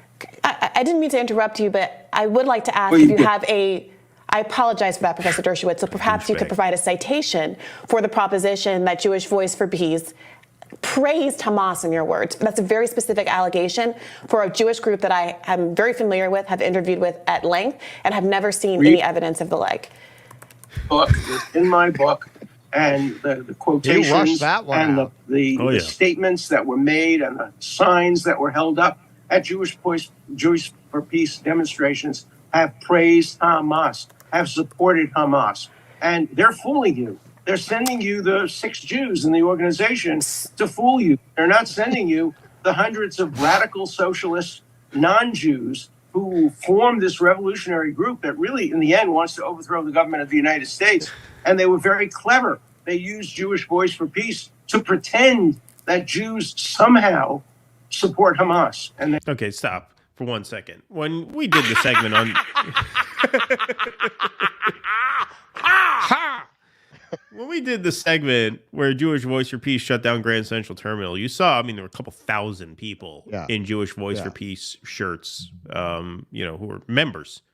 You think they were faking? You think those are imposters? You think those are Gentile imposters who are wearing those T-shirts? What do you mean? 6, I know that's a figure of speech. But what he's saying is it's a majority non-Jewish organization. They're mostly migrants. Right, that's posing as a Jewish organization. What a ridiculous charge, and no, at any point, evidence to back that up. Do you have anything else to add before we finish this? We have a couple more minutes. No, he's full of shit, because if he had an iota of evidence, when you make a claim like this, if you have evidence, it's what you lead with. Right, you lead with it. Right? That's putting your foot on the person's neck. Aha! And he's a lawyer. If he had an iota of evidence, you'd hear it. So it just shows you what a scumbag this guy is, that he's going to, and it also tells you, because Dershowitz, I'm sure, is not on his own. These Zionists have to formulate some kind of a response to the way that a group like Jewish Voice for Peace creates daylight between Zionism and Judaism. They can't let that stand. So they do what Israel does. They just lie. They just make shit up, and they rely on a hitherto incurious media to let them dominate the narrative, but that hasn't been working for them as well this time around. Right, because people are getting very informed very fast. This is what RFK does too, right? He'll throw out one bullshit claim after another, and because he's a lawyer, he'll do so with the sort of gravitas that puts you back on your heels, right? Is well, I don't know, do I challenge him? What if I challenge him and I end up getting embarrassed? Here he's going up against another lawyer who probably sniffed out from the beginning that he's not leading with the evidence. And if you're not leading with the evidence, it probably means you have no evidence. And so she kept calling bluff after bluff after bluff, and his answers get more and more absurd as we go along. And they don't. So, Professor Dershowitz, is your contention that you have a book and a citation in front of you, but you're unable to give an example of Jewish Voice for Peace actually condemning Hamas? No, I've seen it. Condemning Hamas? No, they never condemned Hamas. I'm sorry, praising Hamas, defending Hamas, praising Hamas in your words? With my own eyes, I've seen signs that Jewish Voice for Peace demonstrations, Palestine will be free from the river to the sea. I see. Clean Palestine of dirty Jews. Yes, they support Hamas. And okay, so do you have evidence you've seen a sign of a Jewish Voice for Peace protest? Clean Palestine of dirty Jews. Somebody would bring that to a Jewish Voice for Peace protest. She knows he's lying. She knows he's lying. And watch what this turns into. You have evidence you've seen a sign of a Jewish Voice for Peace member holding a sign that says "Clean Palestine of dirty Jews." That's a pretty remarkable sign. Yeah, I feel like would have gone quite viral if someone had some evidence of that. Say clean. Clean is a Nazi term that was used in the 1930s and 40s to refer to dirty Jews. Palestine will be free from the river to the sea. So you're saying you did not see a sign that said "Clean Palestine of dirty Jews." You're saying that you saw a sign with the word "clean" and you're reading into that? Of course I'm reading into it. Wouldn't you? I see. Okay. I see. So first he said, I saw a sign that says "Clean Palestine of dirty Jews." Then she's like, really? That's what you said? Well, no, the word clean, that's a Nazi word. Okay, so you didn't see that sign. You're just reading into it. Well, yeah, I'm just reading into it. First of all, he claims that these clean Palestine signs are everywhere. I haven't seen a single one. I haven't seen a single one out there. So even that. Okay, Briahna, if you've seen the first Indiana Jones movie, there's a big bald Nazi who punches out Indiana Jones. Look at Mr. Clean. Okay? Yeah. Look at Mr. Clean. That is a Nazi cleanser. Yeah, right. That was invented under the Third Reich. Yeah, just unbelievable. Go ahead, I'm sorry. Somebody talked about get rid of the unclean African Americans. Wouldn't you read something into that? Of course you would read something into that. Well, if a sign said get rid of the unclean African Americans, I absolutely would. But you just said that you did not see a sign that said clean Palestine of the dirty Jews. You're editorializing from a sign that I don't know what it said that used the word clean. The word dirty Jews. I said I saw signs. No, he didn't see it. I haven't seen a clean Palestine ever. No. And any protest. I think he's making up even that element of it. Yeah, even that. Just piece by piece. He fell back on that because he couldn't argue with her point that if somebody showed up with a sign like that, that would go viral in 5 seconds. Of course. Of course. His story just crumbles so he had in to fall slow back motion. on, well, I saw clean. He's full of shit. It's like watching a Jenga tower just fall apart frame by frame. Yeah, exactly. Clean Palestine. Like who would write that on a sign? No, especially at the Jewish Voices for Peace rally. Right. Especially but at all of these rallies, I noticed there is a conscious effort not to be anti-Semitic because they know that they're going to be branded that way. Right? Now, that's especially true at a Jewish Voice for Peace rally. Clean Palestine or clean the world. They're all over the place. You see them in almost every demonstration in Europe and in New York and all over the country. And Palestine will be free from the river to the sea has been deemed to be calling for the end of Israel, calling for the Hamas charter to be satisfied. no two-state solution. Have you seen, I have a question for you. Okay, so the river to the sea, I mean, we've litigated that a million times. We don't have to do that again. That's obviously a bullshit talking point. And watch where he finally lands. So all of his supposed facts have been dismantled one by one after the other in slow motion. Watch where he ultimately lands. Have you seen a single sign at any demonstration calling for a single-state solution? I will give you $100 for your favorite charity solution. if you can find me a single sign at any demonstration that supports a two-state solution, which I support. Oh, well, that's interesting. Let's talk about a two-state solution. I wanted to come back to that, actually. Let's talk about it briefly. Yeah, he's getting bored. Your co-host, let's be brief. I wrote a 13-minute monologue about how I was forced to wear a mask in a movie theater 3 years ago. And I really want to explain that for a seventh time. I want to make sure we have time for that. The House Libertarian is bored, just like soccer. He finds this uninteresting. So Robbie wanted to hurry it along there. But look where he ends up. He ends up as, if you're not for a two-state solution, you are anti-Semitic. When the ultimate irony of that is that From the River to the Sea was coined by Zionists to describe the kind of cleansing that they accused the Palestinians of describing when they used that cleaning, phrase. in other words. Exactly, They wanted to make Palestine words. clean. So look at piece by piece by piece how this guy, this lawyer, a guy who makes a living arguing cases, and who's been arguing this Zionist case for decades. He's written books about the topic. Look at how, with just some persistent pushback, is just totally brought to absolute shambles. Like, just totally discredited point by point. Well, he doesn't have his buddy to arrange a massage for him anymore. Yeah, right, exactly. I've seen, they said clean Palestine of dirty Jews. Well, first of all, they're Jewish Voice for Peace. They're not Jewish. Oh, you have any evidence for that? Well, if you look at the signs, they say clean Palestine of dirty Jews. Really? Well, they say clean Palestine. Oh, not of dirty Jews. Well, no. Well, you see that at almost all the rallies. Well, I can't. Why haven't we seen any? Well, they're not for a two-state solution. Like, he just loses point by point. You'll never see a sign for a two-state solution. Like, well, do you see that at these Israel rallies? Because I've never seen that among the Israel rallies either. When I've gone to rallies, the Israeli counter-protesters are the most sick, psychopathic, racist people that you would ever come across. And the people on the Palestinian side, who are actually Arab, kind of take it in stride with a sense of humor. That was like, they're used to getting this abuse from Zionists, and they kind of just laugh it off. But they don't return it. The reason that you're saying, like, you're not going to do that. You know that eyes are on you. When I would cover security for the Sanders campaign, early on, before people gave up any kind of hope or anything, people did not bring anti-Hillary signs because they knew what the press would do with it. People who are involved in these movements protesting, the word goes out what not to do because you don't want to give the press ammunition.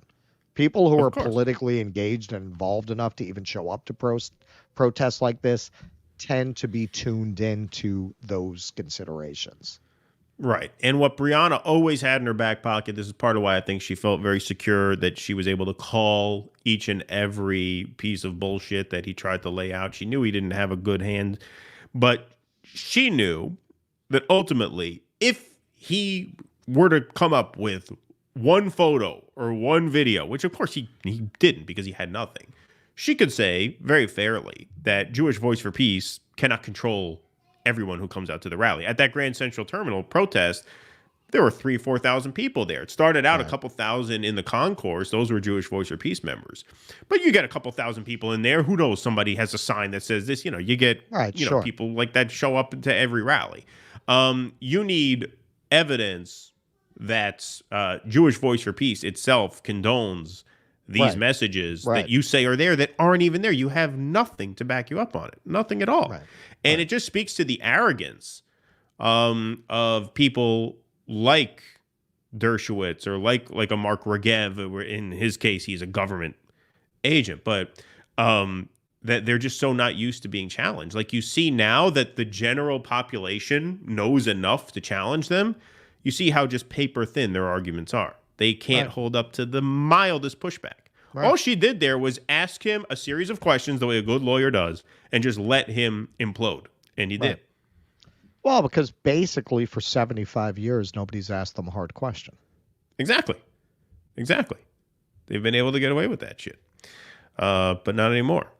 All right, Sparky, free Assange. Thank you for the $2. Appreciate that. I also recommend the movie Farha, about a 14-year-old girl living through the 1948 Nakba. Okay, so is that another recommendation? Or did I read those twice? I don't think so, but thank you for that. Sparky also says free Gonzalo Lira. Thank you, Sparky. Janice Anderson, there will always be a need for labor. Our society doesn't value certain types of labor. Animal rescue, husbandry, parenting, food banks, shelters are mostly volunteer, but should be paid. Well, that was one of Yang's points about a UBI. He says, it's about determining human value, not just market value, and give some market value to human value. I mean, for me, and one of the communists who rang in the comments section actually made this comparison. When you're talking about lack of need for labor, you're talking about the Star Trek scenario. You're talking about where technology has created such productivity that there's no real need for labor anymore. And at that point, is that communism? I mean, I guess. I almost think of it as something else entirely. Like if you really had that kind of prosperity that just frees everybody from work. Like, I don't think we have a name for what that would be other than Star Trek, I guess. Yeah. Let me just skip because this one just came in while it's fresh in the audience's mind.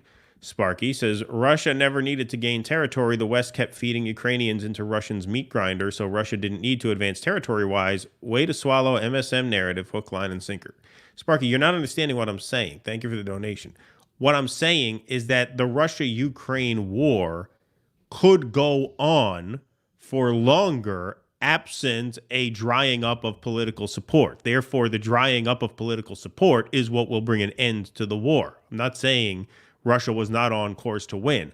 I'm saying the course of combat would outlast the political support for the war. Therefore, the lack of political support would be what ushers in the end. With Israel-Gaza, it's different. It's different because combat operations could end before political support dries up because there's not as much combat to be had because Gaza is this defenseless strip of land with the Israeli military hitting it all day, every day. So that's my point that I'm trying to make. I don't know if I've done a good job making it or if you're just not wanting to get it, but thank you. All right. Also, in the end, Russia has what it wants. It took the territories it wanted, and now they're just dug in and letting the Ukrainians throw themselves into the meat grinder. It's funny with both the Zionists and the pro-Ukraine people, they just outright lie about the threat to us of not being involved in this war. They just always try to justify our involvement. We're fighting them there, so you don't have to fight them here. You get that from the Zionists, from the Ukrainian people. Putin, you let him get away with this, he's going to roll into Europe. Yeah, that's what's going to happen. He's going to be drinking champagne in London by 2025. He doesn't even want Ukraine. He doesn't even want Ukraine. That's what I'm saying. Like, I think he's not trying to move the lines because he knows what would come with trying to actually occupy Ukraine and actually move all the way up to the border of NATO. He doesn't want to do that. He wants to have Ukraine there as a buffer zone and just take the territories that he said from the beginning he wanted. That's why the lines haven't moved. I don't think he wants to move beyond that. Right. So maybe some people are just caught up on the word stalemate. Maybe they think stalemate means a tie. So if stalemate means a tie, what I meant was by stalemate is a non-moving of the front lines. If that line stays right where it is, he won. Yeah, that's an advantage to him. Okay, so if that word was a hang-up, then that was a poor choice of words on my part. A new report suggests that David Copperfield, the magician, has not read David Copperfield, the book. Thank you for that, Hobbs.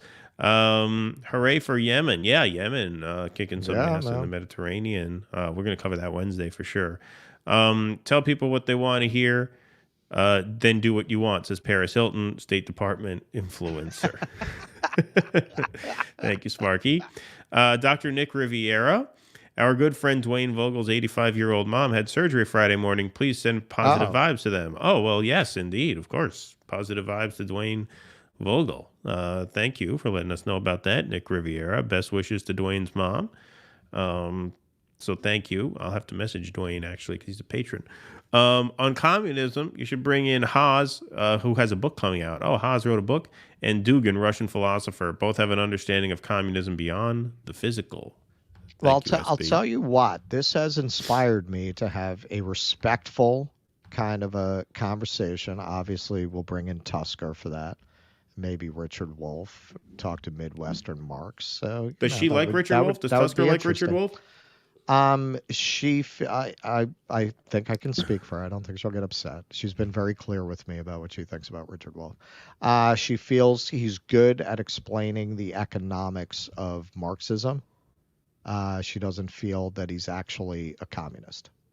All right. Interesting. Yeah, that'd be cool. It'd be great. I'm not an anti-communist, like I said. Rooney Mara was great in Side Effects. I haven't seen Side Effects. The Boondocks is the best cartoon ever. First 3 seasons, says Sparky. Thank you, Sparky. It's one of those things I always mean to watch it, and I don't. Wasn't that a comic strip? It was, and then it turned into a TV series that's supposed to have been good.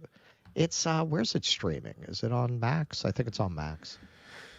All right. Tenacious D song, Rock Your Socks, also chants 666. You should alternate between Satan songs for variety. Merry Satan, miss. Is that true? I'll have to look that up. I'll check that out. Happy Honda Days, fellas. Thank you. The BBC reported that Ukraine now celebrates Christmas on the 25th as a move away from the Russian calendar. I think we're all well past the Baghdad Bob part of this conflict. Yeah. Thank you. When does the Orthodox Church celebrate Christmas? Yeah, I don't know. I thought it was all the 25th. I thought that. I knew that Easter was different. I didn't realize Easter's Christmas was different. Yeah, there's Orthodox Easter, yeah.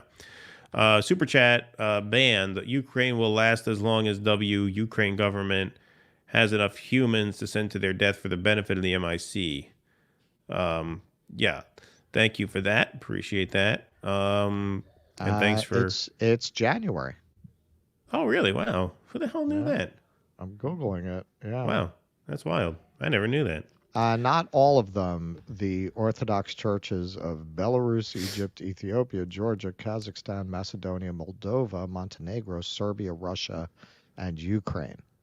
Okay. On January 7th. On January 7th. Wow. I never knew that. Lindsay, MCA, thanks for the 10 pounds. Enjoying the show from Glasgow, Scotland. Well, thank you. Thank you to our overseas dissidents. Get a nice Sunday matinee here. Cool Blue says Alan Dershowitz loosely called Bernie Sanders an anti-Semite at least once when Sanders ran for U.S. president. I do not trust Dershowitz. Yeah, no, he's a snake. George Holston from Haifa. Merry Christmas from Haifa.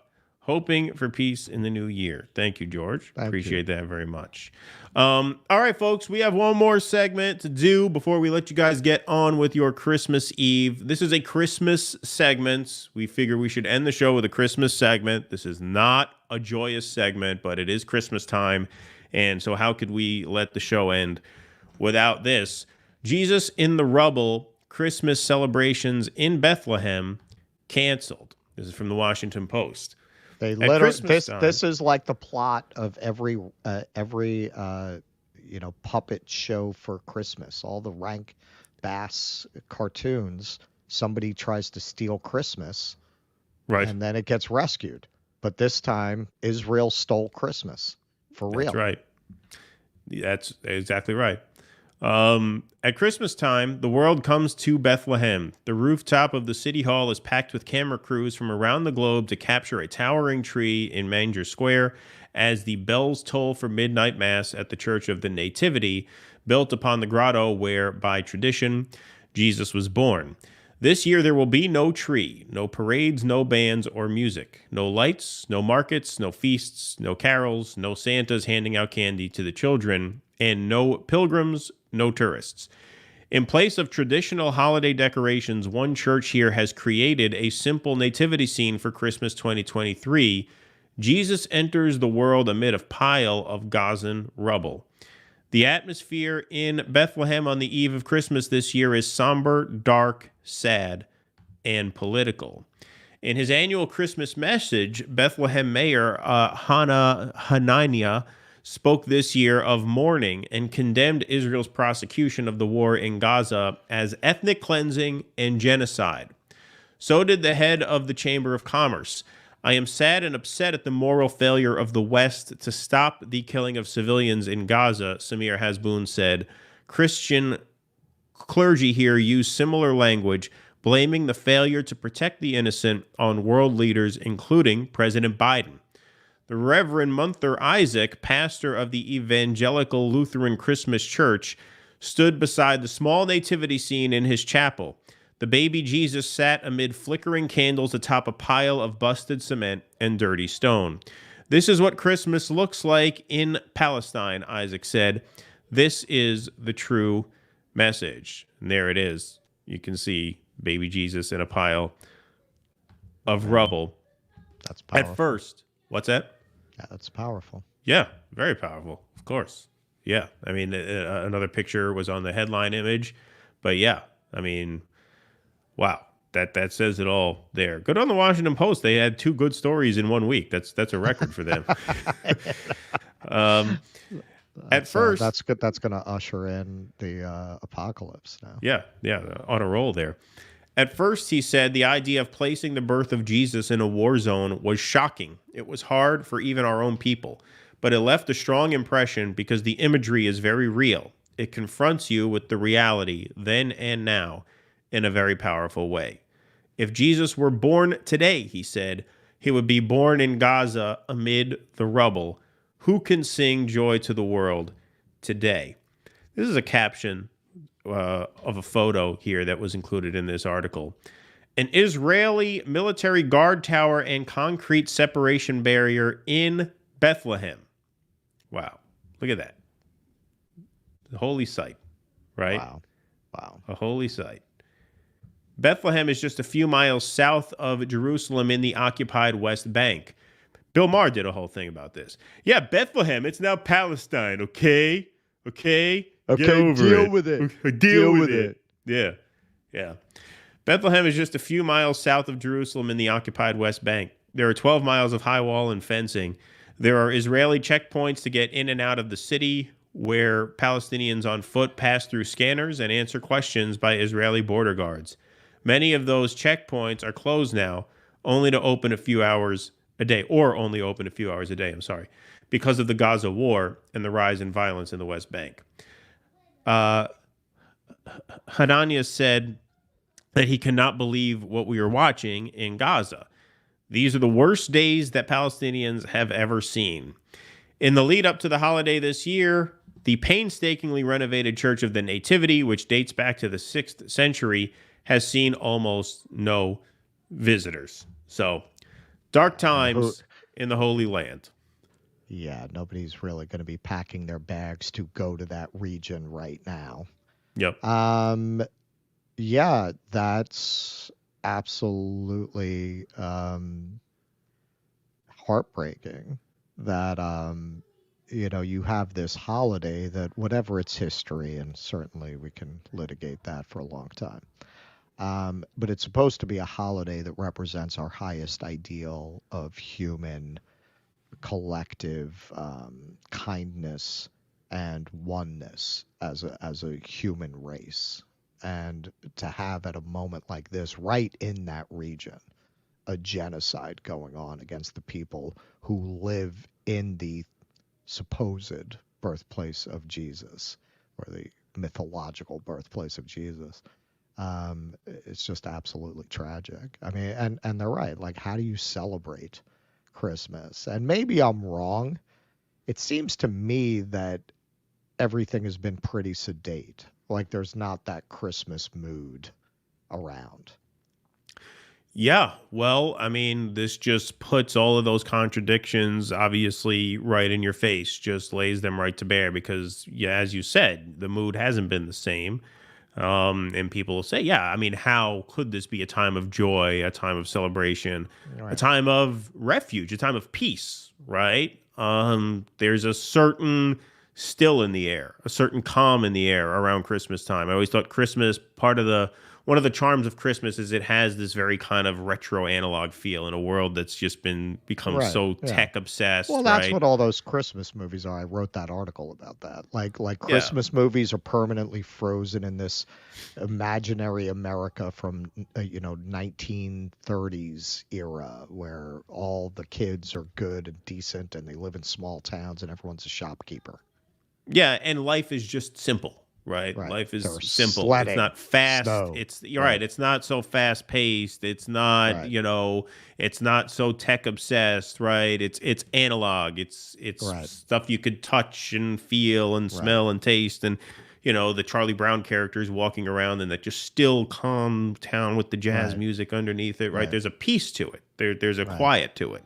Right. And the fact that this is happening now and that display, that image there, here, I'll put that up once again.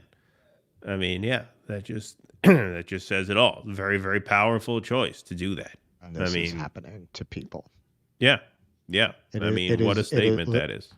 Israel literally accomplished what the Grinch couldn't. Israel literally stole Christmas. Yep. They stole Christmas. Indeed. And, before I get the 18 corrections in the comments, Rankin Bass, that's the name of those classics. The Frosty, the Snowman cartoons, the Rudolph the Red-Nosed Reindeer with the Yukon Jack, all that. Yeah, Yukon. Rankin Bass. Yeah. Excuse me, Rankin Bass. All righty, folks. Let's go to some super chats before we wish you folks as merry a Christmas as we can wish you under these circumstances. William Bartnicki, thanks for the $5. I know this might be tough, and maybe it could be good to record the cowbell and play it as a drop. That's not a bad idea. We could do that. Because the new mic setup doesn't capture the magic. That's a good idea. We could record it, and then Russell could still wave it, and I'll play the recording on top of it. We'll do like a lip sync cowbell. That's an idea. We'll lip sync the cowbell. We'll lip sync the cowbell. There you go. Good thought. I dig that. 007 Angelo, thank you for the $2. Any opinions on what the Pope said about Israel? Yeah, we did a segment on that. I think 2 shows back. We clipped it a couple days ago, so you could watch it. This is war. This is terrorism. I think he's right. He's pretty based as popes go. That's what we as popes go. He's a based pope. Pretty based pope. Russell, which Chinese dinner you order on Christmas? What movie do you go see, and what Chinese food do you get on the way home? I actually, you know what, man?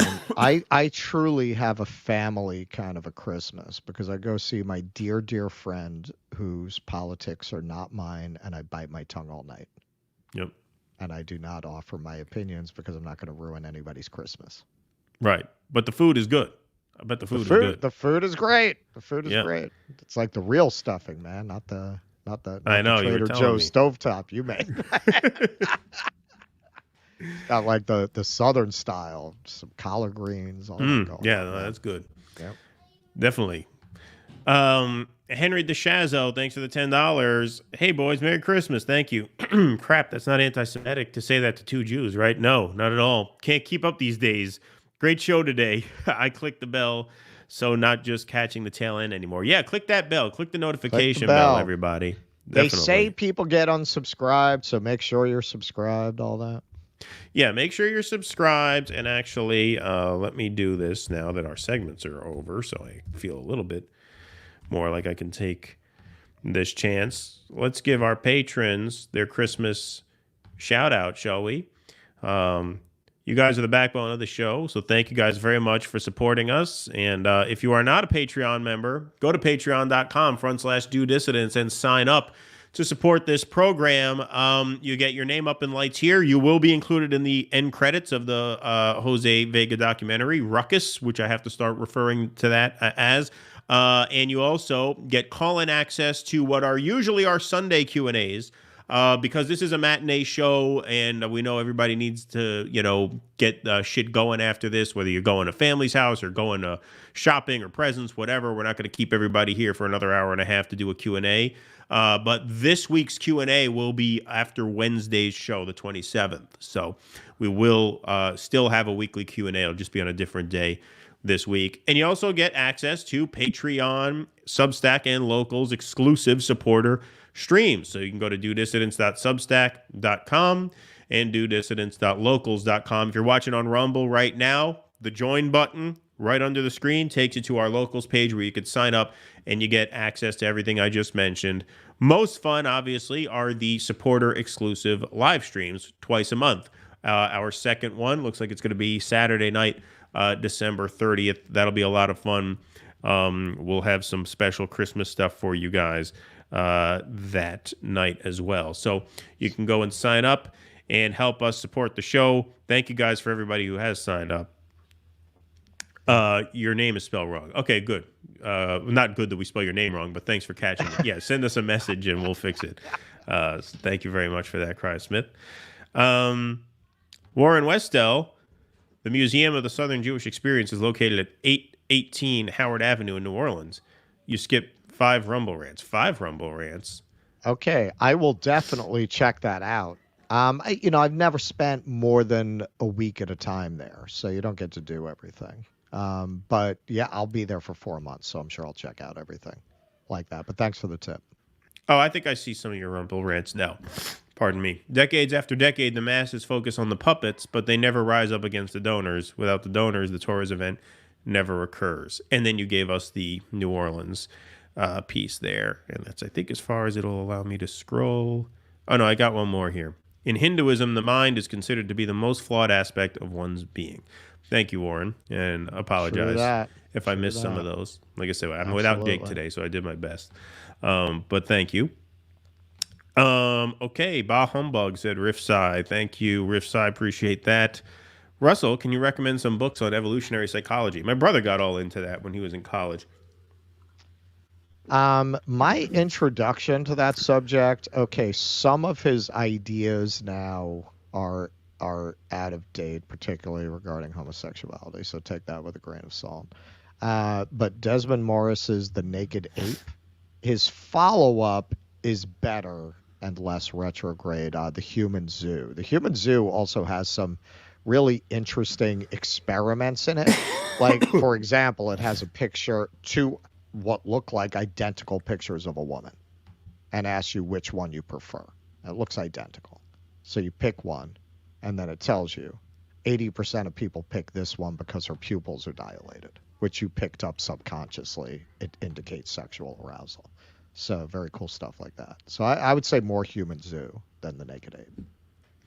All right. Keaton sounds like Dershowitz. Does my voice sound like Alan Dershowitz? Maybe it's because I still got a cold. Do I sound nasally like a Dershowitz today?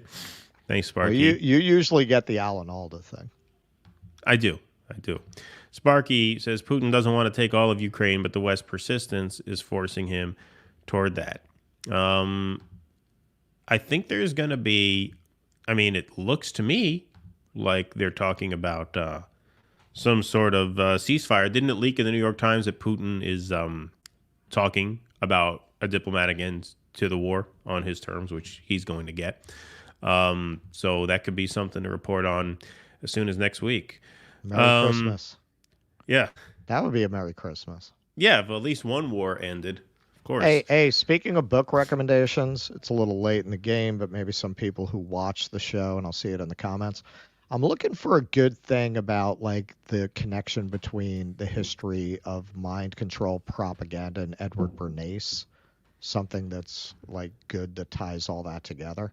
I got a book I thought was going to be that, and right from the beginning he's like, I wrote this book because I see people believing politicians who say vaccines are dangerous and that COVID is not that big a deal, and I felt like I had to delve in. So fucking it's a useless book at that point. Henry DeShazo, hey Keaton, I like your Anna Kasparian lumberjack shirt. I wore this for Christmas. How is that Anna Kasparian? Does she wear a shirt like that? Does she wear a shirt like this? I don't know. I wore this for Christmas. I figure it'd be nice to wear a little red. She usually wears that new skirt now. This is somewhat of a Christmas thing, right? People wear buffalo plaid on Christmas, I feel like. I mean, the Bounty lumberjack does. Yeah, exactly. Yeah, he wears it every day. I'm somewhat kidding, Keaton. I'm pro dissonance. We're pro Sparky, so thank you, Sparky. Appreciate that. Let's give Sparky a cowbell. He gave us a lot of super chats today. Beautiful. All right, everybody. Well, that is our show. We hope you have a merry little Christmas, as merry a Christmas as you can. I'm putting this up there so I don't lose it. That's not Bill Murray's character in Ghostbusters? Venkman. Yeah, Venkman. That was his character in Ghostbusters. Venkman. Folks, thank you very much. We appreciate you tuning in today at this special time. Thank you to all our Rumblers and our YouTubers here, wherever you are watching. Thank you guys very much for your support this year so far. We have some year-end streams coming up this week. We're not missing a day. We just adjusted some time, so we will be back regular time Wednesday night, December 27th at 8 p.m. What's that? We dropped the Chelsea Handler? Yeah, we're going to do that Wednesday. We'll be back at your regular time, like I said, 8 p.m. Eastern, Wednesday nights. Until then, have a Merry Christmas tomorrow, as merry as you can, like I said, under the circumstances. Thank you all very much for today. We'll see you back here Wednesday. Until then, be safe and be well. Jane, you ignorant slut. Courage. Please clap.